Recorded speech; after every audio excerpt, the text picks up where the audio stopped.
सबसे पहले तो ये बताएं कि मेरी आवाज़ आप तक पहुंच रही है या नहीं, सही से पहुंच रही है या नहीं।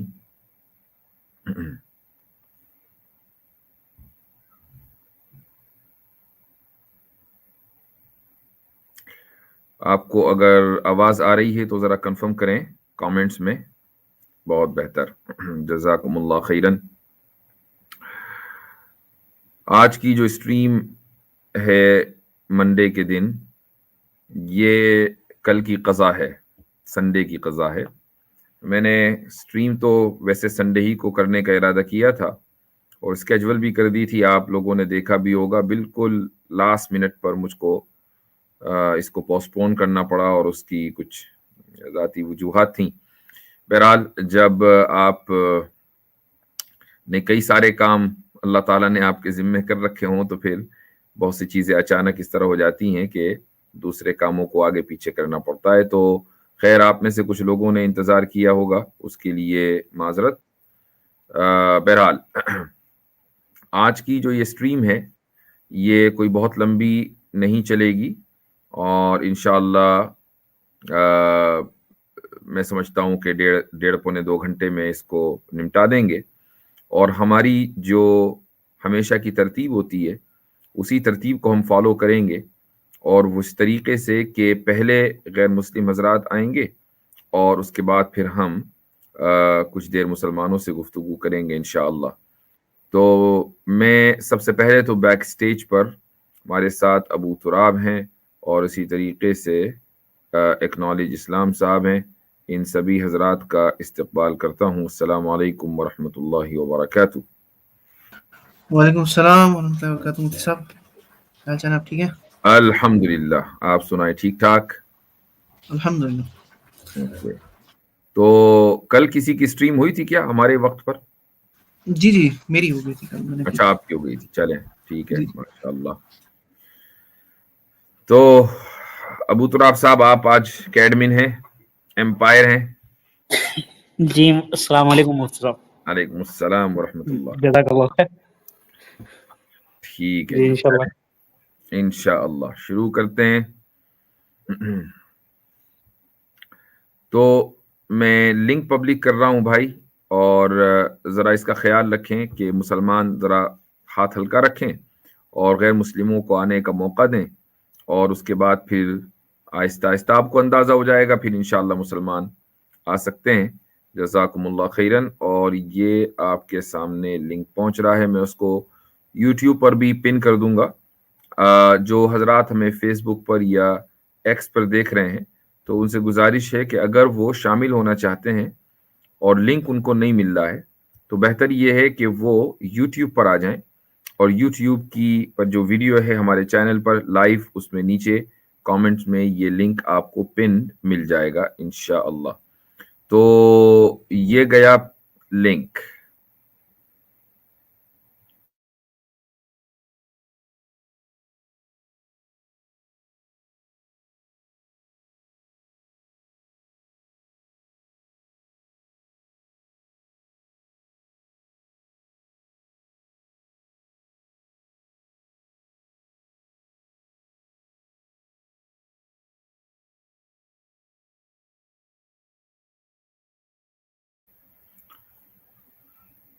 तो हमने अगरचे आपसे गुजारिश की थी कि सिर्फ गैर मुस्लिम हजरात आएं, लेकिन मैं देख रहा हूं कि कमेंट्स में मुसलमान भी आ रहे हैं। तो अबू तुराब साहब थोड़ा सा आपको एम्पायरिंग करनी पड़ेगी। अगर कोई मुसलमान नाम से आया है और वो गैर मुस्लिम है, यानी उसने इर्तिदाद इख्तियार कर लिया है, तो कम से कम अपने नाम के आगे एथिस वेथिस लिख ले, ताकि हमें अंदाजा हो जाए कि आप वाकई एथिस्ट हैं।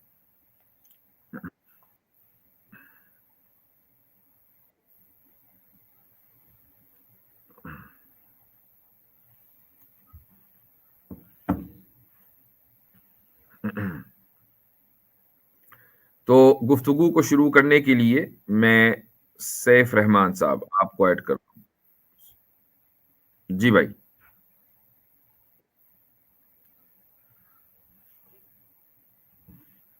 जी बोलें सैफ रहमान। अस्सलाम वालेकुम मुफ्ती साहब। वालेकुम अस्सलाम। कैसे हैं? अल्हम्दुलिल्लाह। आपने मुझे अभी एक हमारा सवाल। ऐलान सुना? जी जी सुना जी। अच्छा, लेकिन इग्नोर भी कर दिया। जी बहुत दिन से ट्राई कर रहा हूँ, असल में नंबर हम्म, मिल नहीं पा रहा है। जी फरमाइए। एक सवाल है मेरा आपसे कि इंसान को अशरफुल मखलूक़ात कहा जाता है, क्या ये सही है? बिल्कुल। लेकिन कुरान शरीफ में सूरह बनी इसराइल में अल्लाह ताला कह रहा है कि कसीर मिम्मन खलकना तफजीला कह रहा है। जी जी जी जी। जी तो तो जी फरमाएं। तो उसमें अल्लाह ताला कह रहा है कि हमने बाजों पर आपको फजीलत दी है, इंसान को बाजों पर फजीलत दी है। जी तो इससे मतलब ये निकल रहा है कि और कोई भी मखलूक है कायनात में जो इंसान से भी अशरफ है। ये मसला आप किसी की मदरसे से पढ़े हुए हैं? जी जी मदरसे से। जी। तो शरअ अकायद आपने पढ़ी होगी। जी जी। शरअ अकायद में आखिर में ये मसला आता है, बिल्कुल आखिर के चंद सफ़हात में, कि मलाइका अफजल हैं कि इंसान अफजल है। और वहाँ पर तफसील ये बताई गई है, जो एक समझ लें दरमियाने दर्जे का कौल है। कुछ लोग जी चूंकि कहते हैं मलाइका अफजल हैं, कुछ लोग कहते हैं कि इंसान अफजल है। अ, अच्छा, ये मेरी वीडियो फंस रही है क्या? एक जी जी मुफ्ती साहब। अच्छा, मैं असल में जिस नेटवर्क पर हूँ ये कोई बहुत ज़्यादा मजबूत नेटवर्क नहीं है, तो फिलहाल इसी से काम चलाएं। तो मैं अर्ज कर रहा था कि जो बीच की राह है वो ये है कि जो जी आमतुल मुमिनीन हैं वो आमतुल मलाइका से अफजल हैं, यानी आम मुमिनीन आम मलाइका से अफजल हैं। लेकिन जो खास मलाइका हैं, जैसे कि जिब्रील, मीकाईल, इज़राइल, इसराफील अलैहिमुस्सलातु वस्सलाम, तो ये जो खवास मलाइका हैं और या हामिलीन अर्श हैं वगैरह वगैरह, ये आम मोमिनीन से अफजल है। और जो खवास से इंसान है, यानी इंसानों में जो खास तबका है, और वो तबका किसका है? वो है अंबिया अलैहिमुस्सलातु वस्सलाम का, रसूलों का। ये तबका फरिश्तों में जो खास तबका है उनसे अफजल है। जी ये तरतीब है। अब जब हम इंसान को अशरफुल मखलूकात मानते हैं, तो उसके और कुरान करीम की आयत सूरह बनी इसराइल की, सूरह इसरा की, ये कहती है कि अ, हमने इंसान को फजीलत दी अला कसीर मिम्मन खलकना तफजीला, अपनी बहुत सी मखलूकात पर। तो अब देखें, जिस तबके को सबसे ज्यादा अफजल माना गया, हत्ता के मलाइका से भी ज्यादा अफजल माना गया, वो कौन सा तबका है? जी सैफ रहमान साहब, वो कौन सा तबका है? इंसान इंसानियत। इंसान में अंबिया अलैहिमुस्सलातु वस्सलाम का। जी जी ठीक। जी अच्छा, जी जिस तबके को खास फरिश्तों का जो खास तबका है, खुसूसी तबका है, उससे कम माना गया, वो कौन सा तबका है? वो कौन है? वो फरिश्तों भी से कम। इंसान, वो भी जी इंसान है, इंसान। वो आम इंसान जी है। तो इंसान का अशरफुल मखलूकात होना भी सही, और अला कसीर मिम्मन खलकना तफजीला भी सही। तबके अलग अलग हैं। जी ठीक है। जी जी जी। चलें, जज़ाकुमुल्लाह खैरन। आगे बढ़े भाई। पारस जी, भाई पारस साहब। हेलो, आवाज आती? बिल्कुल आ रही है जी। जी मुफ्ती जी, मैं कोई डिबेट तो नहीं करने आया हूँ, मतलब मैं खुद जी वैसे कुछ सीखने आया हूँ। जी। ये मुसलमानों में जैसे हम सुनते हैं आवाज दीन, थोड़ा इस्लाम, मजहब, सा- हाँ जी। मतलब दीन, इस्लाम, मजहब और मोबिल, ये क्या मतलब इनमें क्या फर्क है? क्या क्या चीजें हैं दोनों ये सारी? आपने ये अल्फाज बहुत सुने होंगे, तो मैं आपको इन अल्फाज या इन वर्ड्स की जो एक्सप्लेनेशन है वो दे देता हूँ, ताकि आपको तो मतलब समझ। इनमें फर्क क्या है? जी मैं वही बता रहा हूँ। जी। देखें, दीन कहते हैं जिंदगी गुजारने के तरीके को, ठीक है। अब जिंदगी गुजारने के तरीके में सारी चीजें आ गई कि आपका बिलीफ कैसा होना चाहिए, आपकी प्रैक्टिस कैसी होनी चाहिए, फिर प्रैक्टिस में आपकी इकोनॉमिकल प्रैक्टिसेस कैसी होनी चाहिए, आपकी पॉलिटिकल प्रैक्टिसेस कैसी होनी चाहिए, आपकी सोशल प्रैक्टिसेस कैसी होनी चाहिए। ये सारी चीजें जो हैं दीन के अंदर आ जाती हैं, ठीक। इस्लाम, इस्लाम उस दीन का नाम है जो आपको ये पूरा पैकेज देता है, ठीक है। इस्लाम उस दीन का नाम है, जी। लेकिन ये दीन इंसान को 1400 साल पहले नहीं मिला है। ये दीन खुसूसन जो बिलीफ होना चाहिए इंसान का, ये पहले इंसान को मिल गया था। चूंकि इस्लाम के माने हैं submission to the will of God, खुदा की मर्जी के मुताबिक अपनी जिंदगी गुजारना।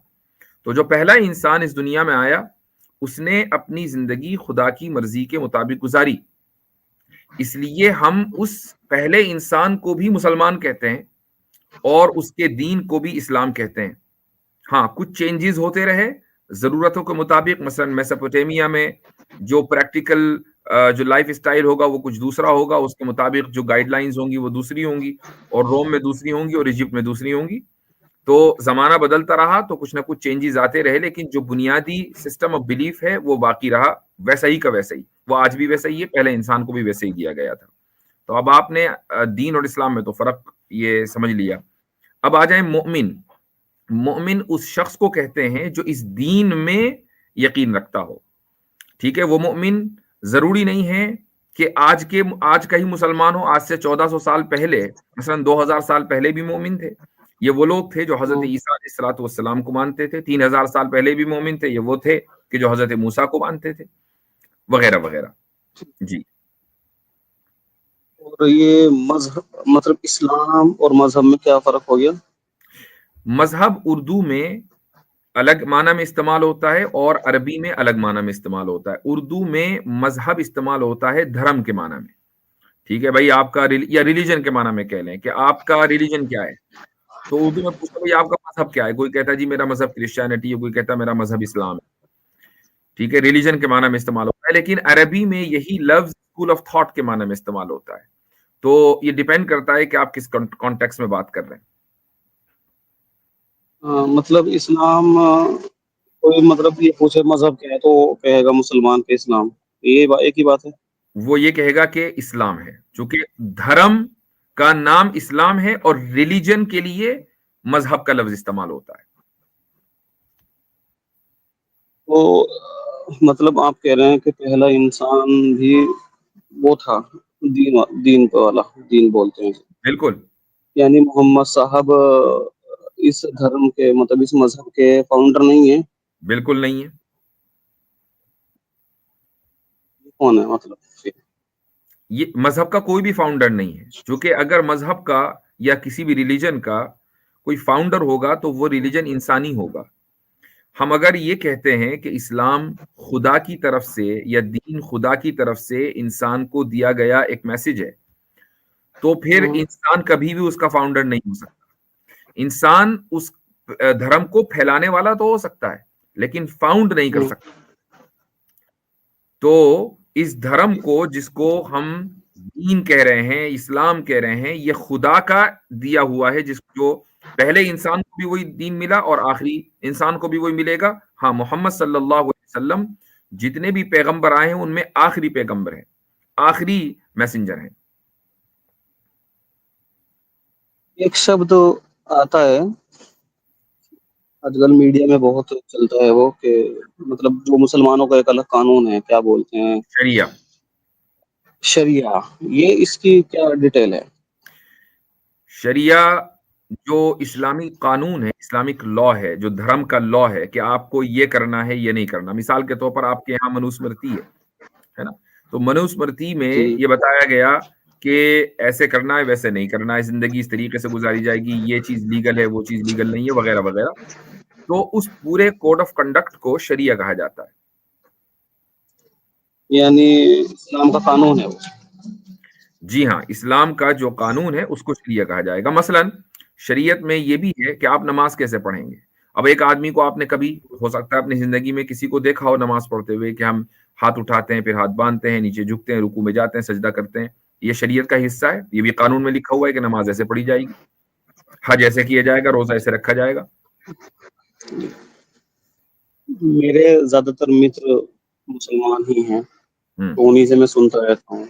जी। तो ये हमें कैसे पता लगेगा इसका कि मतलब यही है इस्लाम है जो आप बता रहे हैं कि इसी पे चलना है और दूसरा नहीं है, फिर इतने सारे क्यों हैं? ये तो बड़ी कंफ्यूजन है व्हाट डू यू जब मीन, पढ़ता इतने हूँ। सारे क्यों हैं, इतने सारे क्या चीज? मतलब मेरा दोस्त कहता है कि इस्लाम ही है सच्चा, ये वो, लेकिन ईसाई, यहूदी, हिंदू, दूसरे भी लोग जो हैं, ये कैसे फर्क होगा कि इस्लाम ही? देखें, ये इस तरीके से फर्क होगा कि आप सबसे पहले तो ये अपने आप से पूछें कि क्या इस धरती को और इस कायनात को, इस पूरी यूनिवर्स को कोई ना कोई बनाने वाला है या नहीं है। पहले तो ये सवाल का जवाब होना चाहिए आपके नजदीक। नहीं, ये आपको तो है, ठीक है बनाने वाला है।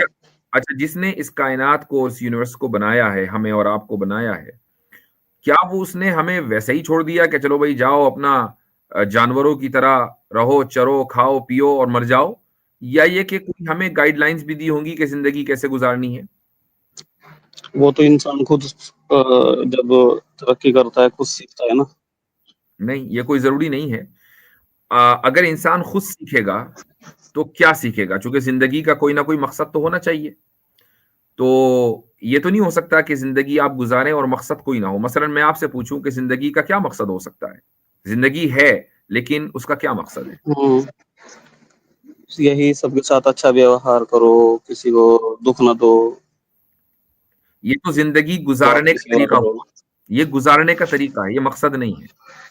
मकसद वो होता है जिसको आप आगे चलकर अचीव करें। मकसद तो आजकल सबका पैसा कमाना हो रहा है। नहीं, तो क्या यही मकसद है हर एक का, पैसा कमाना?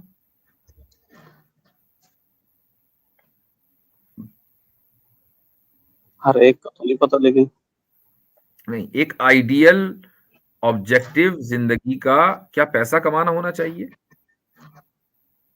नहीं होना चाहिए, नहीं कह रहा मैं। हमें होना आजकल चाहिए की हो बात रहा है करूं। सबका। जो हो रहा है उसे छोड़ दीजिए, होना क्या चाहिए? ध्यान नहीं दिया कि कभी इतना क्या मकसद होना चाहिए इंसान का। असल यही बात है, यही मेन सवाल है, और यहीं से आपको जवाब मिलेगा कि जिंदगी का क्या मकसद होना चाहिए। मैं आपसे सवाल करता हूं, अगर आपकी जिंदगी का मकसद पैसा कमाना होना चाहिए, मान लें थोड़ी देर के लिए, तो आप कितने पैसे में सेटिस्फाइड हो जाएंगे? ऐसे तो इंसान का पेट कभी नहीं भरता। एग्जैक्टली तो ऐसा मकसद बनाकर क्या फायदा कि जो मकसद कभी आप अचीव ही ना कर सके? पेट तो कभी नहीं भरेगा ना। जी। इसके अलावा कुछ और सोचें। आप थोड़ा क्या मुझे क्या इसमें थोड़ा मकसद? शॉर्ट में समझाएंगे मैं वही इसको? समझा रहा हूं, मैं उसी पर आ रहा हूं। मैं भी थोड़ा सा ब्रेन स्टॉर्मिंग जी। कर रहा हूं। तो आप ही बताएं कि चलो भाई पैसा तो मकसद नहीं है, और क्या होना चाहिए? जी। खाना, मैं आपसे पीना। सीखने आया हूँ। मैं भी आपको सिखा ही रहा हूँ, डिबेट नहीं हो रही है। जी। मैं भी सिखा रहा हूँ। जी। मैं जी। आपसे ये जो सवाल जवाब हो रहे हैं ना, इससे मैं आपको इस तरफ लेके चल रहा हूं ताकि आपके जबान से खुद ही निकले कि यार ये मकसद होना चाहिए। तो मुझे जी। बताएं कि खाना पीना मकसद होना चाहिए, क्योंकि खाने पीने से भी इंसान का पेट कभी नहीं भरता, वो तो जरूरत हो गई। वो तो जरूरत है, बिल्कुल। तो मकसद एक ऐसी चीज होनी चाहिए कि जिसको सामने रखकर आप इस दुनिया में भी और इस दुनिया के बाद जो अगला जन्म है उसमें भी आप कामयाब हो सकें। अब यहां सवाल होता है, तो क्या वाकई अगला जन्म है? मैं आपसे पूछता हूं, मैं आपके वही पूछने वाला था। अगला जन्म होना चाहिए? मैं जहाँ पला बड़ा हूँ, हम्म। मतलब हमारे हिसाब से, हमारे धर्म के हिसाब से, उस पे तो मैं बिलीव नहीं रखता। नहीं, 7 या 6 जन्म ये वो। देखिए, अगला जन्म का मतलब ये नहीं है कि आप इसी दुनिया में आए। ये जो 6 जन्म, 7 जन्म, 10 जन्म की बात होती है, वो ये कि एक आदमी मर गया और अगला जन्म भी उसका इसी दुनिया में हो गया और वो फिर अपने कर्मा का फल के मुताबिक उसका जन्म हुआ है। मैं आपसे ये पूछ रहा हूँ कि अगला जन्म होना चाहिए, नहीं मरने के बाद बस खत्म हो जाना है, कुछ नहीं, या आगे गाड़ी चलेगी, कहीं और चलेगी, किसी और वर्ल्ड में चलेगी? इस्लाम के हिसाब से तो मेरे ख्याल से अगला जन्म है। बिल्कुल अगला जन्म है, और अगला जन्म इस दुनिया में नहीं है, किसी और दुनिया में है, लेकिन है। अब इस पर सवाल करते हैं आपसे कि इमेजिन करें कि एक आदमी, मैं एक आपको सिनेरियो देता हूं, खुद ही आप इसका जवाब दें। एक जी। आदमी ने 100 कत्ल किए और फाइनली वो पकड़ा गया और उसको सजा हुई। कितनी मर्तबा उसको सजाए मौत दी जाएगी? मौत तो आ गई बस एक ही बार। एक ही बार आ गई। तो अगर एक कत्ल का बदला एक मौत है तब तो फिर इंसाफ हो गया, लेकिन 100 कत्ल का बदला एक मौत हो, ये तो इंसाफ की बात नहीं है। तो इंसाफ अभी पूरा कहां हुआ? अब ये जो 99 लोग हैं जिनको इंसाफ नहीं मिला, हम्म, अगर अगला जन्म नहीं है तो इनको कभी इंसाफ नहीं मिलेगा। हम्म, एक और सवाल आपसे करता हूं। एक माँ है जिसके 5 के 5 बच्चे, 5 बच्चे थे, 6 बच्चे थे, कई सारे बच्चे थे, वो सब बचपन में चले गए। छोटे छोटे थे, वो पैदा हुए, कोई हादसे में चला गया, कोई बीमारी में चला गया, वो अकेली रह गई।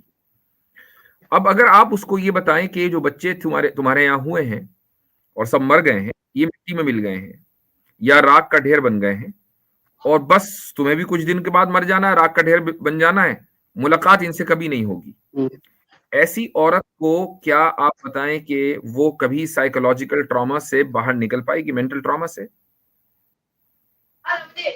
नहीं नहीं नहीं। लेकिन अगर आप उसको ये बताएं कि ये जो बच्चे हैं ये मिट्टी में मिले जरूर हैं, लेकिन इनकी रूह तुम्हारे लिए आगे इंतजार कर रही है, तुम्हें भी एक दिन मरना है, जब तुम मरोगी तो उस दुनिया में ये बच्चे तुम्हें मिलेंगे, तो मुझे बताएं कि क्या उसको कुछ ना कुछ सुकून होगा या नहीं होगा? यानी आपके हिसाब से उसके बच्चे उसको अगले जन्म में मिलेंगे? मिलेंगे। तो क्या उसको सुकून होगा या नहीं होगा? बिल्कुल सुकून होगा, उसके बाद उसको तो मिलेगी। अब देखें, इसका मतलब अगला जन्म इसलिए जरूरी हो गया कि एक इंसान का जो के साथ जो इंसाफ होना चाहिए, जो जस्टिस होनी चाहिए, वो इस दुनिया में बहुत सी सिचुएशन में पॉसिबल ही नहीं है। आपकी तरफ से शोर बहुत आ रहा है, थोड़ा वहां से हट जाएं जहां बच्चे बोल रहे हैं। तो मैं ये अर्ज कर रहा था कि आप बता रहे इस दुनिया में जस्टिस मुकम्मल 100% पॉसिबल नहीं है, इसलिए आपको अगले जन्म की जरूरत है, और जहां उस जन्म में इंसाफ करने वाला इंसाफ करने वाला इंसान ना हो, बल्कि इंसान का बनाने वाला हो, तब जाके इंसाफ होगा ना मुकम्मल। अब बताएं कि क्या अगला जन्म होना चाहिए या नहीं? आपकी बातों के हिसाब से तो अगला जन्म। हाँ, थोड़ा सा आपसे बात करना मुश्किल हो रही है क्योंकि आपकी तरफ से शोर बहुत आने लगा। जब आप बात करें तो मैं म्यूट कर रहा हूँ। अच्छा, नहीं, वो असल में बात बैक एंड फोर्थ चल रही है ना, अगर आप वहां से हट जाएं तो ज्यादा अच्छा रहेगा। थोड़ा नेटवर्क का मसला हो जाएगा। अच्छा, तो ये तो बड़ा मसला हो गया। अच्छी खासी गुफ्तगू चल रही है, या फिर बच्चों को थोड़ा सा कहते जरा भाई 5 मिनट झेल लो, ठीक है। तो खैर, जी तो अगला जन्म होना चाहिए। जब अगला जन्म होना चाहिए तो मकसद भी ऐसा होना चाहिए ना जो अगले जन्म तक चले। अगर कोई चीज अगले जन्म ये तक पहुंची ना तो वो मकसद कैसे हो सकती है? ये तो मर के खत्म। बिल्कुल। अब जैसे पैसा है, पैसा आपके साथ मरने के बाद नहीं रहेगा, खाना आपके साथ मरने के बाद नहीं रहेगा। तो क्या चीज आपके साथ मरने के बाद रहेगी? वो चीज रहेगी जो मरने के बाद आपको फायदा पहुंचाए अगले जन्म में, और वो है अच्छे कर्म, है कि नहीं? हाँ जी जी अब ये कर्म अच्छे हैं कि बुरे, ये कौन बताएगा? वो बताएगा जिसने मुझे और आपको क्रिएट किया। ये मैं खुद ही डिसाइड करूंगा कि अच्छा कर्म कौन सा है, क्योंकि मैं तो सेल्फिश हूं, आप भी सेल्फिश है, हर इंसान सेल्फिश है। हम तो अपने एतबार से डिसाइड कर लेंगे। बिल्कुल बिल्कुल। तो जब ये बनाने वाला ही बताएगा। बनाने वाला बताएगा, जब ये तय हो गया कि मकसद, जिंदगी का मकसद अच्छे कर्म है, और ये तय हो गया कि अच्छे कर्म बताएगा वो जिसने बनाया है, तो अब आप देखेंगे कि भाई उसने हमें गाइडलाइंस देने के लिए कुछ मैसेंजर भी भेजे हैं कि नहीं, जो कि हमारे जहन में तो उसने अच्छे कर्म हैं कि नहीं, ये पूरा का पूरा सॉफ्टवेयर इंस्टॉल नहीं किया इस हार्डवेयर में। यकीनन कोई ना कोई बताएगा हमें आकर, हम भूलेंगे, फिर हमें सबक भूला हुआ याद दिलाएगा। तो वो एक ही धर्म है जो आज की तारीख में इस बात पर यकीन रखता है कि हजरत आदम अलैहिस्सलाम से पहले इंसान से लेकर आखिरी नबी मोहम्मद सल्लल्लाहु अलैहि वसल्लम तक मुख्तलिफ जमानों में, अलग अलग इलाकों में, अलग अलग जबानों में अल्लाह ने लोगों को भेजा ताकि इंसानों को उनका भूला हुआ सबक याद दिलाएं कि ऐसे तुम्हें जिंदगी गुजारनी है। ठीक, अच्छा, यहां तक तो बात बिल्कुल वाज़ेह हो गई। अब आप ये कहेंगे भाई ये तो हर धर्म की क्लेम करता है, क्रिश्चियनिटी में भी यही है कि बहुत से मैसेंजर्स आए, जूडिज्म में भी यही है। मैं आपको जूडिज्म की मिसाल देता हूं। आज आप अगर जूडिज्म का के बारे में स्टडी करें तो आपको पता चलेगा कि ये एक रेशियल रिलीजन है, यानी एक खास रेस के लिए है, जो एक चंद लाख या चंद करोड़ लोग हैं दुनिया में, बस उनका वो रिलीजन। दूसरों को नहीं मानते, वो दूसरों को मानते ही नहीं। यानी आप अगर यहूदी बनना भी तो चाहें तो उनके यहाँ पैदा हो गया, बस वही है आपके लिए आसान नहीं है। आपकी जी। यानी यहूदी के लिए जरूरी है कि उसकी माँ का, बाप का नहीं, उसकी माँ का ताल्लुक उस खास ट्राइब से हो। 12 ट्राइब है। तो मुझे बताइए कि क्या ऐसा खुदा वाकई इंसाफ कर सकता है जो ये कहे कि बस मेरे तो ये चंद करोड़ लोग हैं, 12 करोड़ लोग हैं, बाकी तो मैं सारे मेरे जो, हालांकि बनाया मैं नहीं है, लेकिन मैं इनको जहन्नम में झोंक दूंगा, इनके ऊपर रहम नहीं नहीं खाऊंगा। नहीं नहीं, वो ऐसा खुदा कैसा खुदा? नहीं, ठीक। वो तो खुदा नहीं हो सकता। अब आ जाए क्रिश्चियनिटी के ऊपर। खुदा कह रहा है मैं एक हूं, क्रिश्चियनिटी ये कहती है कि नहीं, 1+1+1 एक होता है। तो भाई ये +1+1 भी 1 होता है, ये क्रिश्चियनिटी कहती है। तो मुझे बताएं ये कौन सी दुनिया का जाब्ता है कि 1+1+1 = 1? यानी 3 खुदा मिलकर एक खुदा। 3 खुदा मिलकर एक खुदा। एक ही खुदा क्यों नहीं हो सकता? उसे 3 को एक क्यों मानना है? क्या उस एक में कोई कमी थी? वो मजीद उसने 2 ऐड किए तब जाके एक बना?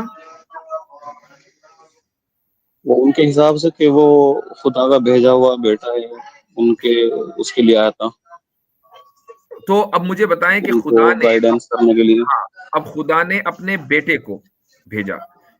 जिसका बेटा हो उसकी बीवी, जिसका बायोलॉजिकल बेटा हो उसकी बीवी भी तो होगी। जाहिर है। जिसके बीवी बच्चे हों तो क्या वो हम जैसा ना हुआ? फिर उनके खुदा में और मनुष्य में क्या फर्क? इंसान में और खुदा में कोई फर्क नहीं। उसकी भी फैमिली, हमारी भी फैमिली, ठीक है। फैमिली की जरूरतें होती हैं, फैमिली की आदमी मजबूर हो जाता है, 10 चीजें होती हैं, तो उसको फैमिली बनाने की क्या जरूरत है भाई? जिसने मुझे और आपको बनाया है उसको शादी करने की क्या जरूरत है? फिर तो वो इंसान हो गया ना। नहीं नहीं, तो जूडिज्म भी चला इंसान गया, वाली क्वालिटी है। क्रिश्चियनिटी भी चली गई। अब आ जाए आप आइडल वर्शिपिंग पे। मुझे बताएं कि दुनिया में कोई एक भी मूर्त ऐसी है कि जिसके बारे में आप ये कह सकें कि ये मूर्ति उस खुदा की है कि जिसने इंसान को बनाया है? नहीं, वो तो मैं मानता ही नहीं। पॉसिबल ही नहीं है। क्योंकि जब बिल्कुल किसी ने नहीं। खुदा को नहीं देखा तो उसकी मूर्ति कैसे बना दी? जी।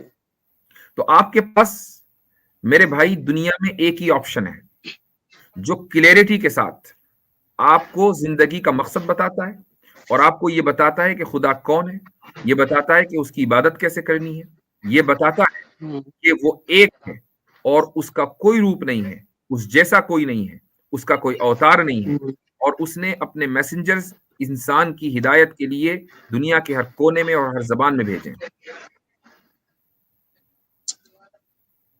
और वो मजहब है इस्लाम। अच्छा मुफ्ती जी, अगर मैं, जैसे मैं अभी पढ़ रहा हूँ, मेरे एक फ्रेंड ने हिंदी वाला कुरान दिया है, मैं उसको पढ़ रहा हूँ अभी। अगर मैं मुसलमान बनता हूँ, चलो खैर वो तो जो मेरे घर की जो दिक्कत होगी वो एक अलग चीज़ है, लेकिन मैं इस्लाम में आने के बाद मैं कौन सा वाला मुसलमान बनूं? आप सिर्फ मुसलमान बने, कौन सा वाला कुछ नहीं होता। ये जो डिवीजन है, जैसे ये जो डिवीजन मेरा है, मित्र है। मैं बताता हूं आपको, कौन सा वाला ठीक। कोई मुसलमान नहीं होता, मुसलमान मुसलमान होता है। आपको सिर्फ एक चीज माननी है, बल्कि दो चीज माननी है, एक नहीं। आप इस्लाम, जब भी इस्लाम में दाखिल हो अपनी मर्जी से, आप ये कि भाई मैं कुरान को और सुन्नत को मानूंगा, कुरान और सुन्नत पर चलूंगा। सुन्नत क्या है? सुन्नत है रसूलुल्लाह सल्लल्लाहु अलैहि वसल्लम का ट्रेडिशन। उन्होंने किस तरीके से क्या किया, ये हमारे पास महफूज है। उन्होंने नमाज कैसे पढ़ी, उन्होंने रोजा कैसे रखा, उन्होंने हज कैसे किया, उन्होंने तालीम कैसे दी, उन्होंने यानी जो फाइनेंशियल गाइडलाइंस हैं वो कैसे दी, पॉलिटिकल गाइडलाइंस कैसे। मैं सुन्नत को मानूंगा, कुरान को मानूंगा, सुन्नत को मानूंगा। आप पक्के और सच्चे मुसलमान हैं। That's all what you need to do. जैसे ये मेरा मुस्लिम मित्र है, हम्म ये पढ़ा है यहाँ पे, इसने क्या बोलते हैं उसको, देवबंद में, हम्म देवबंद में पढ़ के आया है। हम्म तो ये मेरे को बता रहा था कि देवबंद को मानने वाले ऐसे हैं और दूसरे मानने वाले ऐसे हैं। हम्म तो ये उनकी खुद की डिबेट चलती रहती है आपस की। हम्म तो ये मेरे लिए बड़ा वो हो रहा है, मतलब रुकावट बन दुनिया रहा है के थोड़ा। दुनिया के हर रिलीजन में और हर तबके में जहां पर भी इंसान बसेंगे, चंद इंसान होंगे और उनमें अकल होगी, तो उनमें डिसएग्रीमेंट होगा। उस डिसएग्रीमेंट को आप खत्म नहीं कर सकते, ठीक है? आप ये नहीं कह सकते कि भाई सारे के सारे बस अपने कान नाक बंद कर लो और कुछ मत सोचो। ये नहीं हो सकता। जब सोचेंगे तो इख्तलाफ होगा, डिसएग्रीमेंट होगा तो डिबेट्स भी होंगी, ठीक है? तो उससे आपको परेशान होने की कतन कोई जरूरत नहीं है। मुसलमानों में भी जब लोग अपने एतबार से किसी भी टेक्स्ट को, कुरान की टेक्स्ट को या हदीस को इंटरप्रेट करने की कोशिश करते हैं, तो कोई दूसरा आली स्कॉलर आता है, वो दूसरे अंदाज से उसको समझता है, तीसरा आएगा वो तीसरे अंदाज से समझेगा और इस तरीके से इख्तलाफ हो जाएगा। उसका तरीका क्या है? उसका तरीका ये है कि जिसके हाथ पर आप इस्लाम कबूल करें, आप उसी जी। को अपना रहबर मान लें कि भाई अब मैंने, चूंकि आपके जरिए मुझे हिदायत मिली है, तो अब आप ही मुझे बताएं कि मैं कैसे दीन को समझूं और कैसे दीन की प्रैक्टिस करूं। That's all. ये मेरा मित्र बोलता है कि खड़ी मूर्ति और पड़ी मूर्ति में कोई फर्क नहीं है, लेकिन मैंने ये भी सुना है कि कब्र पे जाना चाहिए, कब्र पे बिल्कुल तो जाना याद ताजा चाहिए होती है। और रसूलुल्लाह सल्लल्लाहु अलैहि वसल्लम का इरशाद है कि कुन्तु नहीतुकुम अन ज़ियारतिल क़ुबूरी अला फज़ूरूहा, कि मैंने तुमको कब्रों की जियारत करने से, नहीं कब्रों पर जाने से रोका था, लेकिन अब तुम्हें जाना चाहिए। क्यों जाना चाहिए? इबरत हासिल करने के लिए। जब इंसान कब्र पे जाता है तो सबसे पहले उसको यह ख्याल आता है कि ये वो जगह है कि जहां कल मुझे पहुंचना है, तो मेरी इस कब्र के लिए क्या तैयारी है। ये असल बुनियाद है, ठीक है? बाकी अगर कोई आदमी किसी कब्र पर जाए उस कब्र की पूजा करने के लिए, वो शिर्क है और हराम है। कब्र की पूजा नहीं होगी। कब्र की पूजा नहीं, और ये फूल डाल के चादर डाल के वो पूजा नहीं करते, सिर्फ चादर डाल के आ गए, वो करना जरूरी है नहीं, कोई जरूरी नहीं है। इस्लाम में आने के बाद? कोई आपसे ये नहीं कहेगा कि कब्र पे चादर डालें। कोई आपसे ये नहीं कहेगा कि अजमेर जाएं, कलियर जाएं, जिंदगी में कभी ना जाएं।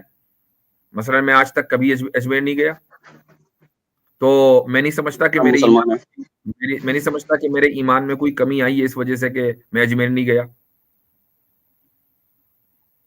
कोई जरूरी नहीं है। कोई जरूरी नहीं है। ये तो सोल्व हो गया। सॉल्व हो गया, चले ठीक है, बहुत अच्छी बात है। मैं आपसे अगली किधर गए? एक मिनट। हाँ, अगली बार आके मैं दूसरी चीजें पूछूंगा आपसे अगली बार आकर। ठीक है, बहुत बेहतर है, शुक्रिया। ठीक है, आप भी मेरे लिए प्रार्थना कीजिएगा। चले ठीक है, ओके।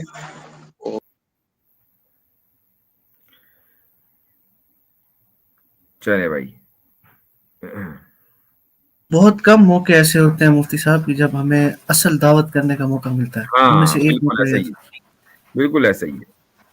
और फिर गुफ्तगू में अच्छा लगता है गुफ्तगू करते हुए, वरना फालतू में हिंदी की चिद्दी करते रहें, बाल की खाल निकालते रहें, तो ये बात है। बिल्कुल। खैर चलें, ये उसके भी अपने फायदे हैं। हाँ भाई, कट्टर द फैनेटिक। और यासिर भाई कैसे हो? बिल्कुल ठीक, सनातनी है। हाँ हाँ, जरूर जरूर। अच्छा, अच्छा, ये तो एक मैं ये आपकी कट्टरता है कि आपने नाम ही कट्टर रख लिया? हाँ, सही समझ रहे हो। मैं ना एक ये पूछ रहा था कि कट्टरता एक क्या होती है? ये हाँ, कट्टरता क्या होती है? वो नाम रखने को रखा हुआ है, ऐसे ही रखा हुआ है नाम। तो कट्टर नहीं है, वैसे सॉफ्ट है। नहीं, एक्चुअली क्या है ना कि मैं कोई भी चीज को पूरी तरह से डिफाइन नहीं कर पा रहा हूँ अभी फिलहाल। मैं कुछ पूछने के लिए आया हूँ, अगर पूछने दें तो। नहीं, मैं पूछने दूंगा आपको, बस मैं समझने के लिए जानना चाह रहा था एक संस्कृत कि में भाई एक श्लोक है ना कि, चलो ठीक है, मैं बता देता हूँ आपको। आप कट्टर मैं बता देता करते हूँ हैं, आपके। कट्टरता क्या है, थोड़ा सा ठीक बता है दें ठीक है, आप। मैं बता देता हूँ आपको। संस्कृत में एक श्लोक है, हम्म वज्रादपि कठोराणी मृदुनी कुसुमादपि। हम्म ठीक है, वज्र से भी ज्यादा कठोर और फूल से भी ज्यादा कोमल। हम्म वज्र से भी ज्यादा कठोर अपने लिए, वज्र और वज्र फूल, वज्र क्या चीज है? वज्र से भी ज्यादा कठोर अपने लिए। नहीं, वज्र क्या चीज है?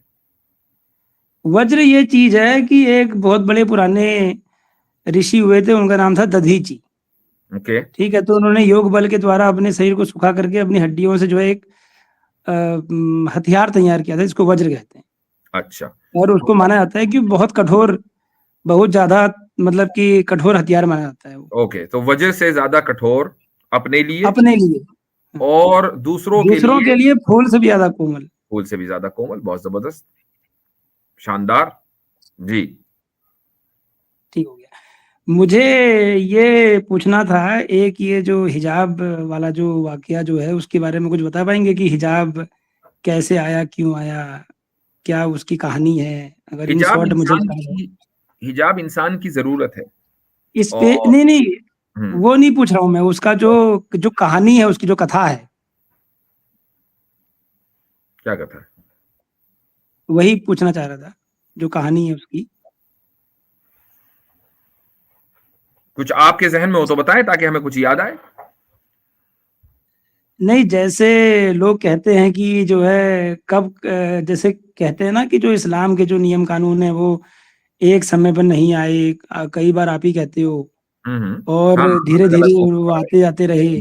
जी। तो इसलिए जो ये हिजाब वाला जो स्पेशली जो महिलाओं के लिए जो हिजाब की जो पाबंदी आई, हम्म उसकी पीछे की जो कहानी है वो क्यों आई, कब आई, कैसे आई, क्या आई, उसके बारे में इन शॉर्ट अगर आप 1 डेढ़ 2 मिनट में बताना चाहें कि क्या उसका, मैंने क्या कहा उसकी कि स्टोरी है। इंसानी तारीख में, ह्यूमन हिस्ट्री में तमाम औरतें हिजाब करती आई हैं, ठीक है। हम्म, उस हिजाब में थोड़ी बहुत कमी बेशी कर दी गई, वो अलग बात है। मिसाल के तौर पर मैं आपको एक आयत सुनाता हूं, 1 मिनट रुक जाइए। सूरे अहजाब की ये आयत है, just a second, getting there. Allah ताला फरमाता है कि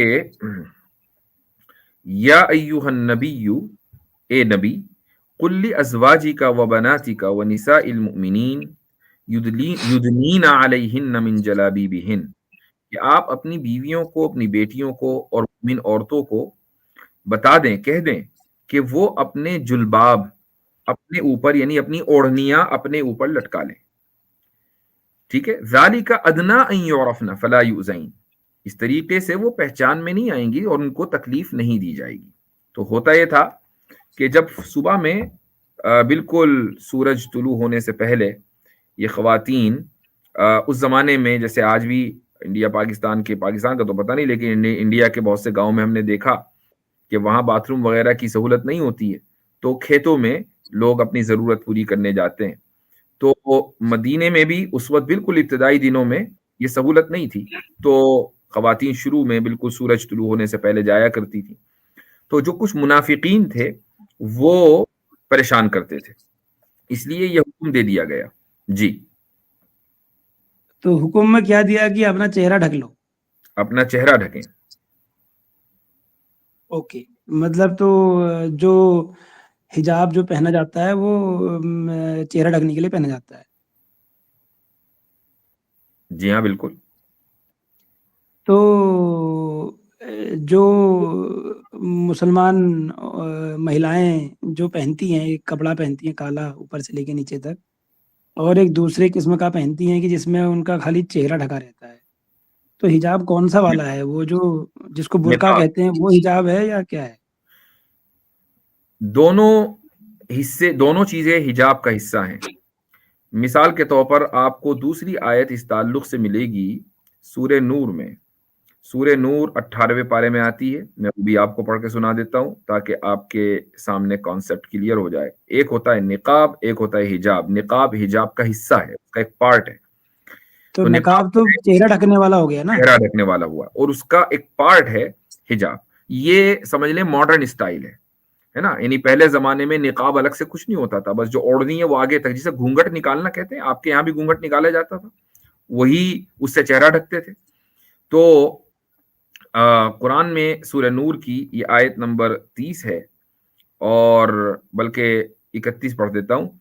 कुल लिल मुमिनाति यग़दुदन मिन अब्सारिहिन्न व यहफ़ज़न फ़ुरूजहुन्न वला युब्दीन ज़ीनतहुन्न, कि ए मोहम्मद सल्लल्लाहु अलैहि वसल्लम, आप मोमिन ख़वातीन से कह दीजिए, औरतों से कह दीजिए कि अपनी निगाहें नीची रखें और अपने प्राइवेट पार्ट्स की हिफाजत करें, और अपनी जीनत की जो जगह हैं, यानी जो जो बॉडी पार्ट्स हैं जिनसे जीनत यानी एडोर्नमेंट का इजहार होता है, उसको जाहिर न करें। इल्ला मा ज़हरा मिन्हा, इल्ला ये कि वो बिल्कुल जाहिर हो, मिसाल के तौर पर हाथ। वलियज़रिबन बिखुमुरिहिन्ना अला जियूबिहिन्ना, और अपनी ओढ़नियां डाले रखें अपने ऊपर। और फिर बताया कि किन रिश्तेदारों के सामने उनको ओढ़नी पहनने की जरूरत नहीं है। जी,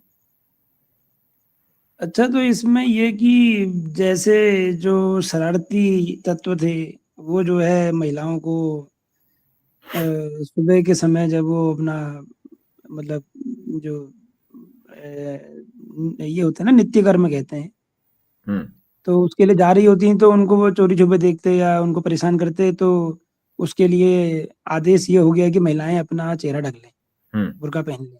हम्म। ओके, ठीक है। अच्छा, दूसरा एक वेबसाइट जो है नजर आई, al-islam.org, तो क्या ये जो इसमें कंटेंट रहता है उससे आप मतलब इत्तेफाक रखते हैं आई कि डोंट क्या नो है? ये कौन सी वेबसाइट है। हैं? ये कुफार की वेबसाइट है मुफ्ती साहब, जी, कादियानी की। चलें तो बस बात खत्म।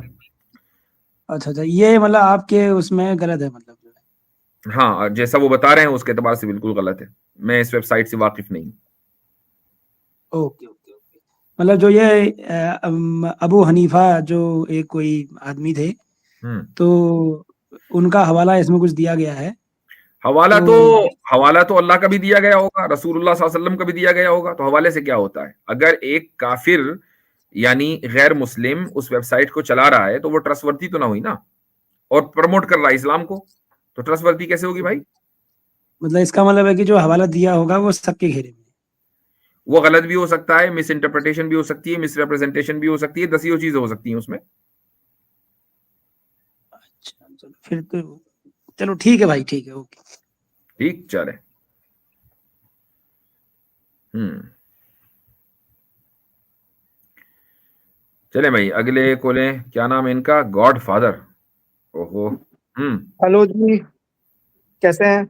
बिल्कुल ठीक, सनातनी है भाई। हाँ, पिछली बार हमने बात किया पिछले हफ्ते।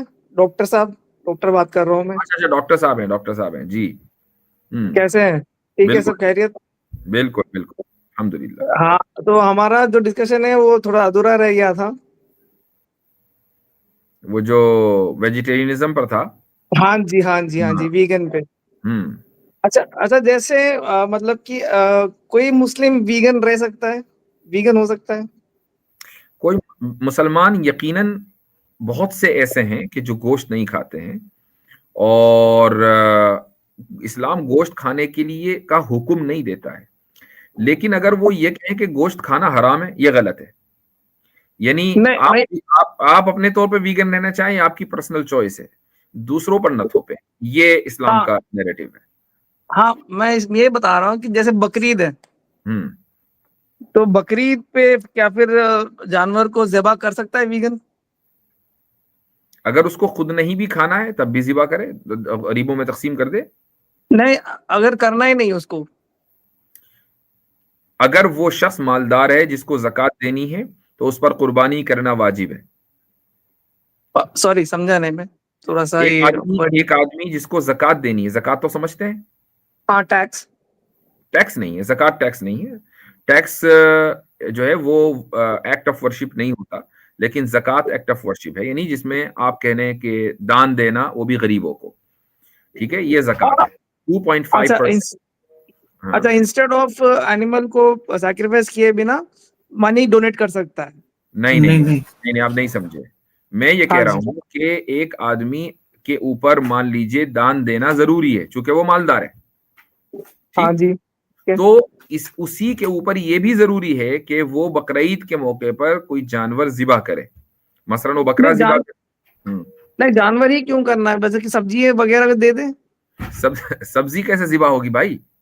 नहीं, ज़िबा नहीं करना है, मतलब कि ज़िबा करना क्यों जरूरी है? व्हाई इज इट नेसेसरी, ये क्वेश्चन है। उसकी वजह यह है, मैंने आपको जैसे बताया था पहले भी, कि आप तो वीगन बन सकते हैं, लेकिन आप रिलीजन को वीगन नहीं बना सकते।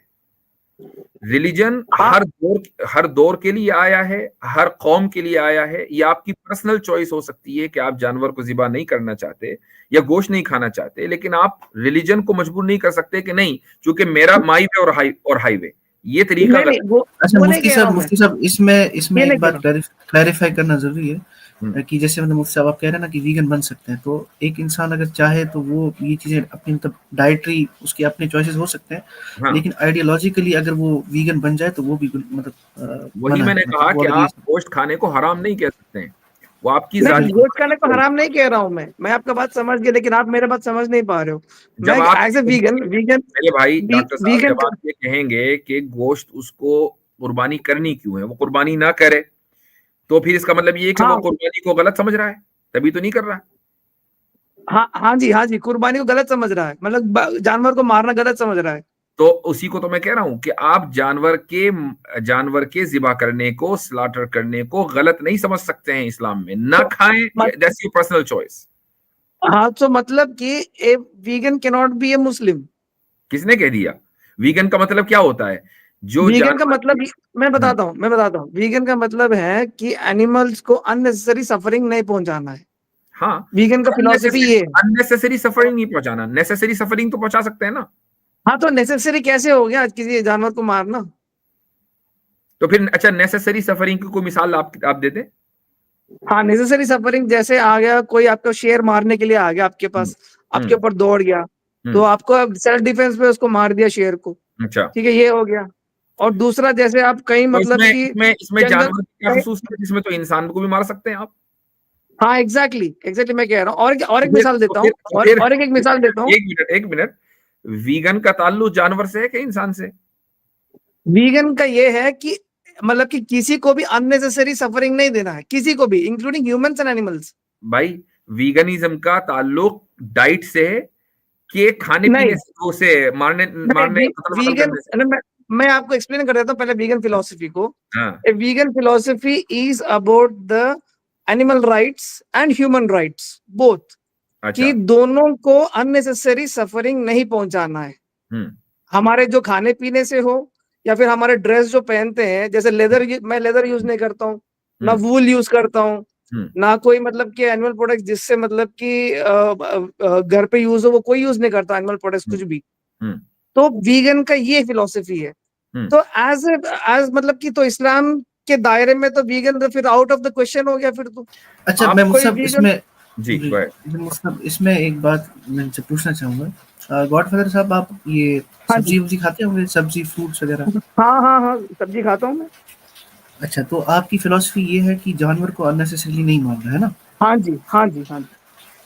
तो जो फार्म्स होते हैं वहाँ पे पेस्टिसाइड्स का इस्तेमाल होता है, और खासकर वीगन्स में बड़ा मशहूर है एवोकाडो।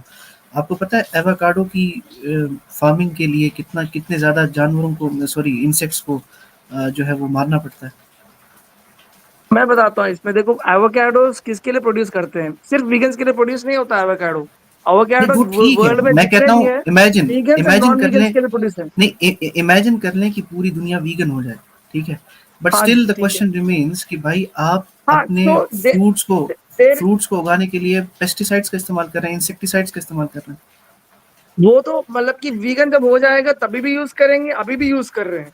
क्योंकि मगर जो क्यों कर जो रहे हैं? फ्रूट्स, आप जानवर को मैं क्यों बता मार रहा रहे हूँ, हैं? मैं बता रहा हूँ आपको, जो फ्रूट्स वेजिटेबल्स जो भी आप बात कर रहे हैं ना, वो सारे नॉन वीगन्स भी खा रहे हैं। वो स्पेशली वीगन्स के लिए अलग से कोई पेस्टिसाइड लगा के उगा नहीं रहे हैं। वो इट इज अ भाई पार्ट ऑफ, अभी चल रहा है वो ठीक है, बट वो बाद में भी चलेगा वो। आपके नजदीक कि क्या पेस्टिसाइड्स और इंसेक्टिसाइड्स को यूज करना गलत है, सही है? आप नहीं यूज मतलब यूज कर सकते हैं, क्योंकि अगर अगर हमने पेस्टिसाइड यूज नहीं किया तो फिर तो भुखमरी हो जाएगा। नॉन वीगन्स को भी खाना जबरदस्त, नहीं मिलेगा, वीगन्स को भी खाना नहीं मिलेगा। जबरदस्त, तो वो तो जबरदस्त। नेसेसरी है। तो आपको अगर इतना थोड़ा सा पता होता कि अगर कैटल्स को, यानी हाँ शीप जी, वगैरह जितने भी कैटल्स में आते हैं, अगर उनको ह्यूमंस ने कंज्यूम करना बंद कर दिया तो उसकी वजह से ओवर ग्रेजिंग होगी, जिसकी वजह से क्लाइमेटिक चेंजेस हो सकते नहीं हैं। नहीं नहीं, अगर ऐसा ही है, उनको खाना बंद बिल्कुल कर ऐसे ही। दिया तो उनको प्रोड्यूसिंग, उनको ब्रीडिंग करना बंद हो जाएगा। ये सप्लाई डिमांड से चलता है। हम पैसे देते हैं तभी तो ब्रीडिंग करते हैं। ये जंगल में नहीं उग रहे हैं, ये जो जानवर सारे जो घूम रहे हैं। आपको थोड़ा सा भी अगर ब्रीडिंग थोड़ा से मसला कैटल्स है की, कि खाने से मसला है? ब्रीडिंग, मेनली ब्रीडिंग, इनको ब्रीडिंग बंद कर देना चलें, चाहिए। एक आपने ब्रीडिंग बंद करवा दी, फार्मिंग हाँ बंद हो जी। गई, एक जानवर वैसे ही जा रहा है जंगल में, मसलन बकरी हम्म, है या ऊंट है, जो भी है, आपने उसको ज़िबा करके खा लिया, तो ये गलत है, ये सही है? आपके पास क्यों उसको मार रहे हो? क्वेश्चन ये है कि पहले उसको क्यों उसको अभी ज़िबा कर आपने रहे हो? अभी आपने कहा ब्रीडिंग से मसला है, यहाँ ब्रीडिंग हुई नहीं। नहीं, तो ब्रीडिंग भी है तो ब्रीडिंग, वो जानवर अपने आप जा रहा है, ठीक है, अपना घर जा रहा है, अपना जो भी आपको कर भूख लग रहा है। रही है, आपको भूख लग रही है, आपको विटामिन बी ट्वेल्व आपके पास एप्पल है, आपके पास ड्राई फ्रूट्स है, सारा आपको कुछ है खाने के आपको लिए। आपको विटामिन बी 12 चाहिए, कहाँ से मिलेगा? विटामिन बी 12 सप्लीमेंट है, नहीं मिलता। मिलता, क्यों नहीं मिलेगा? अच्छा मुफ्ती मुझे साहब, बताइए, बेसिक एक है जो ये वीगन से डाइट से पूरा कर ही नहीं सकते, वो है कोलेजन। कोलेजन का जो है, collagen is not a necessary.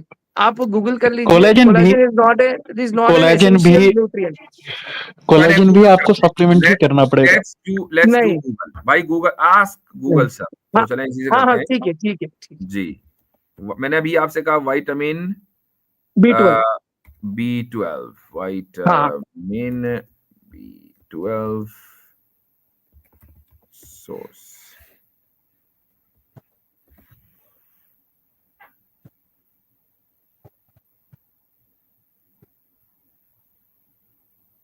कहाँ गया भाई, एक मिनट। अच्छा, आपने मैं इतना इसको कर रहा हूँ, क्या कहना चाहिए, एक्नॉलेज इस्लाम साहब अपनी स्क्रीन बात। शेयर। जी जी जी। तो बस मेरे गॉडफादर भाई, मैं ये आपसे कह रहा था कि कैटल्स और जितनी भी लाइफ स्टॉक है, अगर इसको हमने खाना बंद कर दिया तो ओवर पॉपुलेशन हो जाएगी, ओवर ग्रेजिंग हो सकती है, जो कि जायज़ सी नहीं, बात है। क्योंकि बट मेन इनको इशू, ब्रीड कर रहे हैं गॉडफादर हम साहब, इनको। सुनिए गॉडफादर साहब, मेन इशू आपके साथ, आपके पास एक डिलेमा क्रिएट होता है, then why do you have to kill insects to grow fruits and plants?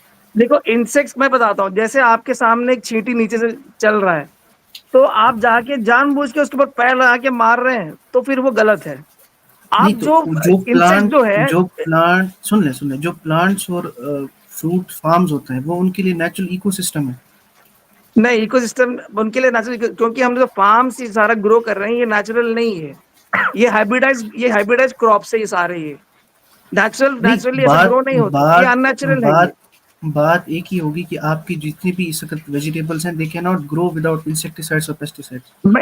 That is what I'm saying कि vegetables and fruits are eaten by everyone. The whole world eats this vegetables and fruits. तो अगर हम insecticide use नहीं करेंगे तो insects will इसको खत्म कर देंगे और भुखमरी हो जाएगा, जैसे वो नहीं कहते हैं ना, होगा, नहीं होगा, हम फैमिन हो जाएगा। चले जी वीगन डॉक्टर बन साहब, जाएंगे। आप रिसर्च डॉक्टर कर साहब, लीजिए। डॉक्टर साहब चले हाँ जी। रिसर्च करते हैं। पढ़िए हाँ आपकी जी। स्क्रीन पे क्या लिखा हुआ है। हाँ, ये मैं B12 सप्लीमेंट लेता हूँ, मैं बता रहा हूँ ना, नहीं मुझे हमें पता है बताइए ना इस पे क्या लिखा है, जरा से स्क्रीन पर तो पढ़ दीजिए। कि B12 is not available. I know B12 is not available in plant products. B12 is available in animal products. I am a doctor, I know. तो फिर And that is why मैंने ये बोला है कि अभी आपने सप्लीमेंट मना लेता किया हूँ कि मैं। नहीं सप्लीमेंट्स हैं, मिल जाते हैं, इधर से मिल जाता है, उधर से हाँ मिल हाँ, जाता है। सप्लीमेंट्स मिलते हैं ना।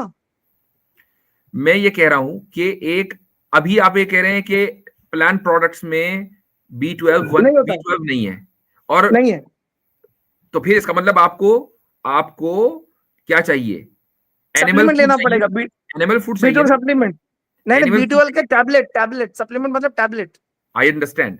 एनिमल हाँ फूड अगर आपके पास, आप अफ्रीका में रहते हैं, किसी जंगल बयाबान में रहते हैं, आपको B12 की जरूरत है कि नहीं? हाँ जी, बिल्कुल जरूरत है।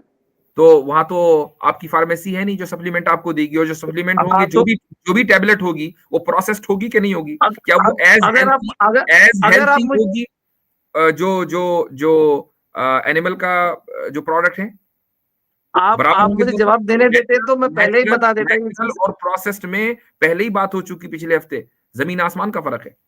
हाँ, मैं यही कह रहा हूँ, मेरे से मुझे बात करने देते तो आपको आंसर मिल जाता है। हम्म आपने पूछा था मुझसे कि मतलब कि कहाँ पे एनिमल को मारना नेसेसरी है। मैंने एक चीज कहा कि सेल्फ डिफेंस में एक लायन जब अटैक करता है तब मारना है। अब हम्म दूसरा मैं बताने वाला था, आपने बताने नहीं दिया मुझे। जैसे हम्म आप कभी जंगल में रह रहे हो, जैसे अमेजोन फॉरेस्ट में जो आदिवासी लोग रहते हैं, हम्म जो एस्किमोस है, आर्टिक पोल में एस्किमोस है, हम्म मैं जाके उनको भाई तुम वीगन बनो नहीं बोलूंगा उनको मैं, हम्म क्योंकि वो नहीं बन सकते, वो उनके पास कोई ऑप्शन नहीं है।